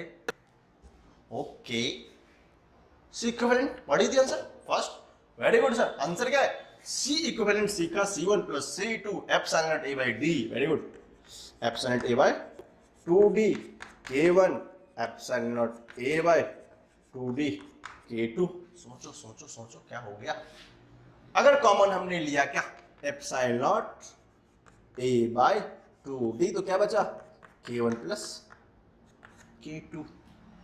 तो जो C इक्विवेलेंट था, जो हमारा C इक्विवेलेंट था वो हो गया epsilon naught a by 2d, लेकिन जो k1 प्लस k2 है, k1 प्लस k2 है, वो क्या कहलाएगा? This is k effective. ये क्या होगा? सच से दिखे तो मैं यहां आंसर लिखता हूं, थोड़ा सा सजा के, सज धज के आएगा आंसर। तो क्या होगा? C इक्विवेलेंट की बात करेंगे तो epsilon naught a by d into k effective. What is effective? This is the term. और k इफेक्टिव कितने हो गए सर? k1 plus k2। तो यहां से मुझे सीखने को मिला कि जब भी कहानी पैरेलल में ऐड होती है, उस कहानी में कैपेसिटेंस का जो सम होता है वो k1 k2 के अकॉर्डिंग सिमिलरली ऐड हो जाता है। कैसा सर? k1 plus k2। क्या पूछा था? What is C equivalent, what is k equivalent? k equivalent is k1 plus k2, C is this, you can put the value, get the answer. आसान है क्या? लिखो, कुछ नया नहीं है, जल्दी से देखो। इसमें थोड़ा सा और चीज ऐड कर सकते हैं, अगर थोड़ा सा मैं चाहूं इसको लिखना स्टैंडर्ड फॉर्म में तो ओके। यहाँ पे 2 छूट गया था, 2 लिख लेंगे यहाँ पे, ये 2 होगा यहाँ पे, इसको अच्छे से लिख लेंगे क्योंकि हमको पता होना चाहिए। जब भी सीरीज की बात हो, ये क्योंकि यहाँ 2 था ना, ये 2 छूट गया था इधर पे, इसको लिख लीजिए बाई 2d। अब देखो हम लोग epsilon naught a by d C equivalent C times of something आता है, मैं इसको कैसे लिख सकता हूँ? C equivalent is equal to C naught times of K equivalent. ये जो नया फैक्टर आया था जिसको हम चर्चा करने पे लिखे थे यहाँ पे, K effective is equal to K1 plus K2 by 2, because here 2 था ना, वो छूट गया था उस केस में, ठीक है। तो ये जो C equivalent C naught times of K equivalent आया, क्योंकि epsilon naught a by d क्या होता है? सेट तो पहले से पढ़ते रहे। अब कभी भी क्या होगा, इतना कॉम्बिनेशन ऑफ होगा तो हमको उतना नहीं सोचना है, सबका सर C1 होगा, very good. Find just K equivalent K1 plus K2 by 2, 3 होगा तो K1 plus K2 plus K3 by 3, 4 होगा तो K1 plus K2 plus K4 by 3, 4 by 4। तो क्या ये कॉन्सेप्ट मुझे सीखने को मिला? तो ध्यान रखेंगे अगली बार जब भी क्वेश्चन में ऐसा कुछ पूछे, आइडेंटिकल कंडीशन हो, we can apply only K equivalent and put this value epsilon naught a by d। This is the formula for your journey. इस जर्नी में अब हम लोग यही अप्लाई करेंगे, एप्सिलॉन नॉट K इफेक्टिव जितना होगा, अगर एक कॉम्बिनेशन पैरेलल में है तो 1 2 3 4 5 6 डिवाइडेड बाय 6, 1 2 बाई 2, खत्म कहानी। बस इतना ही है, इसको लिख लीजिए। फिर हम लोग क्या करते हैं, एक नया करके क्वेश्चन देखते हैं। कहानी भी वही है जो बताने पे अपने को वही। अब क्या होता है, दो डायलेक्ट्रिक्स, आई होप आप इसको दो क्लियर दिख रहा होगा। d बाई 2 हाफ में डायलेक्ट्रिक्स का डायरेक्ट कांस्टेंट k है, बट क्या है, ये यहां से लेके यहां तक फील्ड है। पहले लड़का था सर हाफ था, अब क्या हो, ये यहां से लेके यहां तक फील्ड है। दोनों बात क्या, दोनों में डिफरेंट है, याद रखेंगे। इसका डायलेक्ट्रिक डिफरेंट, इसका डिफरेंट, ओके। सर बदला क्या, सर बदला तो कुछ नहीं, बट इसके एरिया तो वही है, एरिया तो वही, एरिया नहीं बदला। चलो नेक्स्ट, सिंपल सी बात करें तो क्या होता है, C is equal to epsilon naught a by d। मान लें सर आपकी बात क्या होगी, क्या होगी, अभी देखो चार्ज का बंटवारा होने का चांस है क्या, नहीं सर। इसने कुछ भी चार्ज दिया होगा, एक कैपेसिटर ने इसको ले लिया होगा, इसके पास जो चार्ज है इसने सामने वाले को पास ऑन कर दिया होगा, तो जो चार्ज आया उसने क्या किया, सामने वाले को पास ऑन कर दिया। तो हमको क्या सिखाया गया, ये C1 हो गया, ये C2 हो गया। अगर Q आया था, अगर Q चला गया, चार्ज जब नहीं बदलता हो, जब चार्ज नहीं बदलेगा, चार्ज नहीं बदलेगा, तो हमको ये सिखाया गया था, जब चार्ज की बदलने की भावनाएं नहीं रहेंगी, उस कंडीशन में कॉम्बिनेशन जो होता है, जो कॉम्बिनेशन होता है वो एक्चुअली सीरीज में होता है। चलो यहां तो क्लियर है। जब कॉम्बिनेशन सीरीज में है तो क्या कहना चाहते हैं सर, दो फॉर्मूला हमारे पास है जो सिखाया था पैरेलल में, 1 by C1 plus 1 by C2, ये कर लो। नहीं तो अगर थोड़ा होशियार बनना है तो product of 2 divide summation of 2, आता इसी से है, कुछ नया नहीं। अब हमारी बात रही सर C1 C2 का, क्या करना पड़ेगा, निकालना पड़ेगा। अगर अपन C1 C2 निकाल लेते हैं, C का value epsilon naught a by d दिया हुआ है, तो जो नया फैक्टर आएगा, that is called K equivalent, और C इक्विवेलेंट क्या होगा, epsilon not times of C K equivalent. चलो सॉल्व करते हैं। मिशन सबसे पहले बात करते हैं C1 की। ओके, C1 में सर बात करें एप्सिलॉन नॉट, वेरी गुड, वो तो वही है। एरिया क्या पूरा है, यस सर। बाई डी, लेकिन लेकिन लेकिन डी क्या है सर, ये डी बाई टू है, ऊपर कितना हो जाएगा 2। इसका तो डाइलेक्ट्रिक कांस्टेंट भी K1 है, तो हमको जो C1 आया 2K1 epsilon naught A by D, समझ में आ गया। सिमिलरली फॉर C2 क्या होगा, epsilon naught A D by two, मतलब क्या यहाँ पे 2 हो जाएगा, डेट इज K2, तो कितना हो गया 2K2 epsilon naught A by D. चलो अब हम लोग इतने होशियार तो बन गए हैं, you can put the value here, यहाँ पे वैल्यू को पुट करेंगे, आपको आंसर मिलेगा। मैं भी करता हूँ, आप भी साथ में करेंगे, अगर आप समझ गए तो। नहीं समझे कोई बात नहीं, हम बताएंगे, आप टेंशन मत लीजिए। अब जब C इक्विवेलेंट की बात आएगी तो थोड़ा सा हम लोग जगह खाली करते हैं, ड्रॉ करना चाहिए हमें। चलो इधर से जगह खाली करते हैं। हमको फॉर्मूला पता है क्या होता है क्या नहीं, C इक्विवेलेंट की बात हो 1/C1 दोनों तरीके से करते हैं। चलो अगर हम लोग C इक्विवेलेंट की बात करेंगे 1/C1 1/C2, what is sir C1, क्या सीखा 2K वेरी गुड, D क्योंकि जब ऊपर जाए तो D हो जाएगा, 2K1 एप्सिलॉन नॉट A, नीचे होता है D, हमने इसको यहाँ से उठाया यहाँ डाल दिया। देखो ध्यान से प्रोसेस देखेंगे, मैं लिख रहा हूँ एक ही साथ मिटा के। तो 1/C मतलब 2K1 epsilon naught A by D, D को भेजा ऊपर, ऊपर गया D plus what is K2 2K2 like that, similar है, कुछ नया नहीं है। क्या है 2K2 epsilon naught A by D, खुश हो गए, इसको ऊपर भेज दो। चला तो चल गया सर, बात तो बन गई। अब क्या होगा, ये हमारे इक्वल टू है 1/C इक्वल, कॉमन निकालो, क्या निकाल सकते हैं D बाय, ध्यान देखेंगे कॉमन निकालेंगे D bye epsilon naught A, और क्या निकाल सकते हैं 2 भी निकाल लो, चलो आसान रहेगा, 2 निकाल लिया तो क्या हो गया 1/K1 प्लस 1/K2, तो ये कितना हो गया हमारा 1/C इक्विवेलेंट।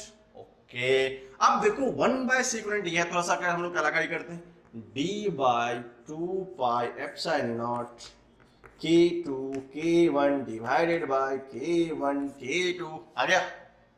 चलो सर समझ में आया, ये जो वैल्यू हमारा आया 1/C इक्विवेलेंट है, बट पूछा क्या है C इक्विवेलेंट, रिवर्स कर दूं, हमने बाजी पलट दी, क्या हो गया epsilon naught A by D into 2 times of K1 K2 divided by K1 plus K2, आ गया।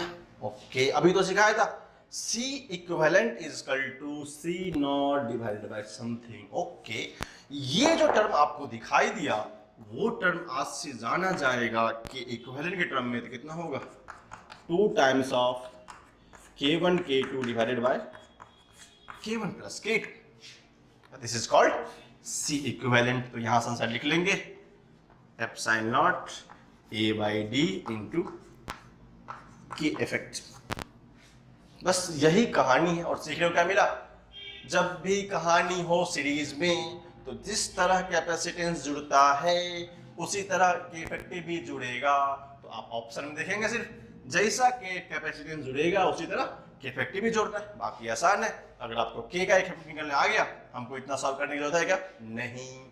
अगर K1 K2 पता है, you can find it and put it the value, epsilon not से डिवाइड कर देंगे, आंसर आ जाएगा। ठीक है, this is all about dielectric problem. जितना हमने सीखा उसको अच्छे से देखा है। ये हमारा लास्ट होता है जो बेसिक जितने भी डेफिनेशंस होते हैं, एक एग्जांपल हमने सीखा था लास्ट 9th लेक्चर में, सबको किस तरह यूटिलाइज कर सकते हैं, क्वेश्चन में बना कैसे सकते हैं, उसको समझ कैसे सकते हैं, उसको हमने यहाँ देखा। एक लास्ट टॉपिक आएगा हमारा RC circuit, resistance capacitance circuit, जहां पे थोड़ा सा डेरिवेशन वाला पार्ट अच्छे से करेंगे। This is the last part of capacitor, इसको अच्छे से लिखिए। आज के लिए हम लोग यहीं पे स्टॉप करते हैं। Thank you.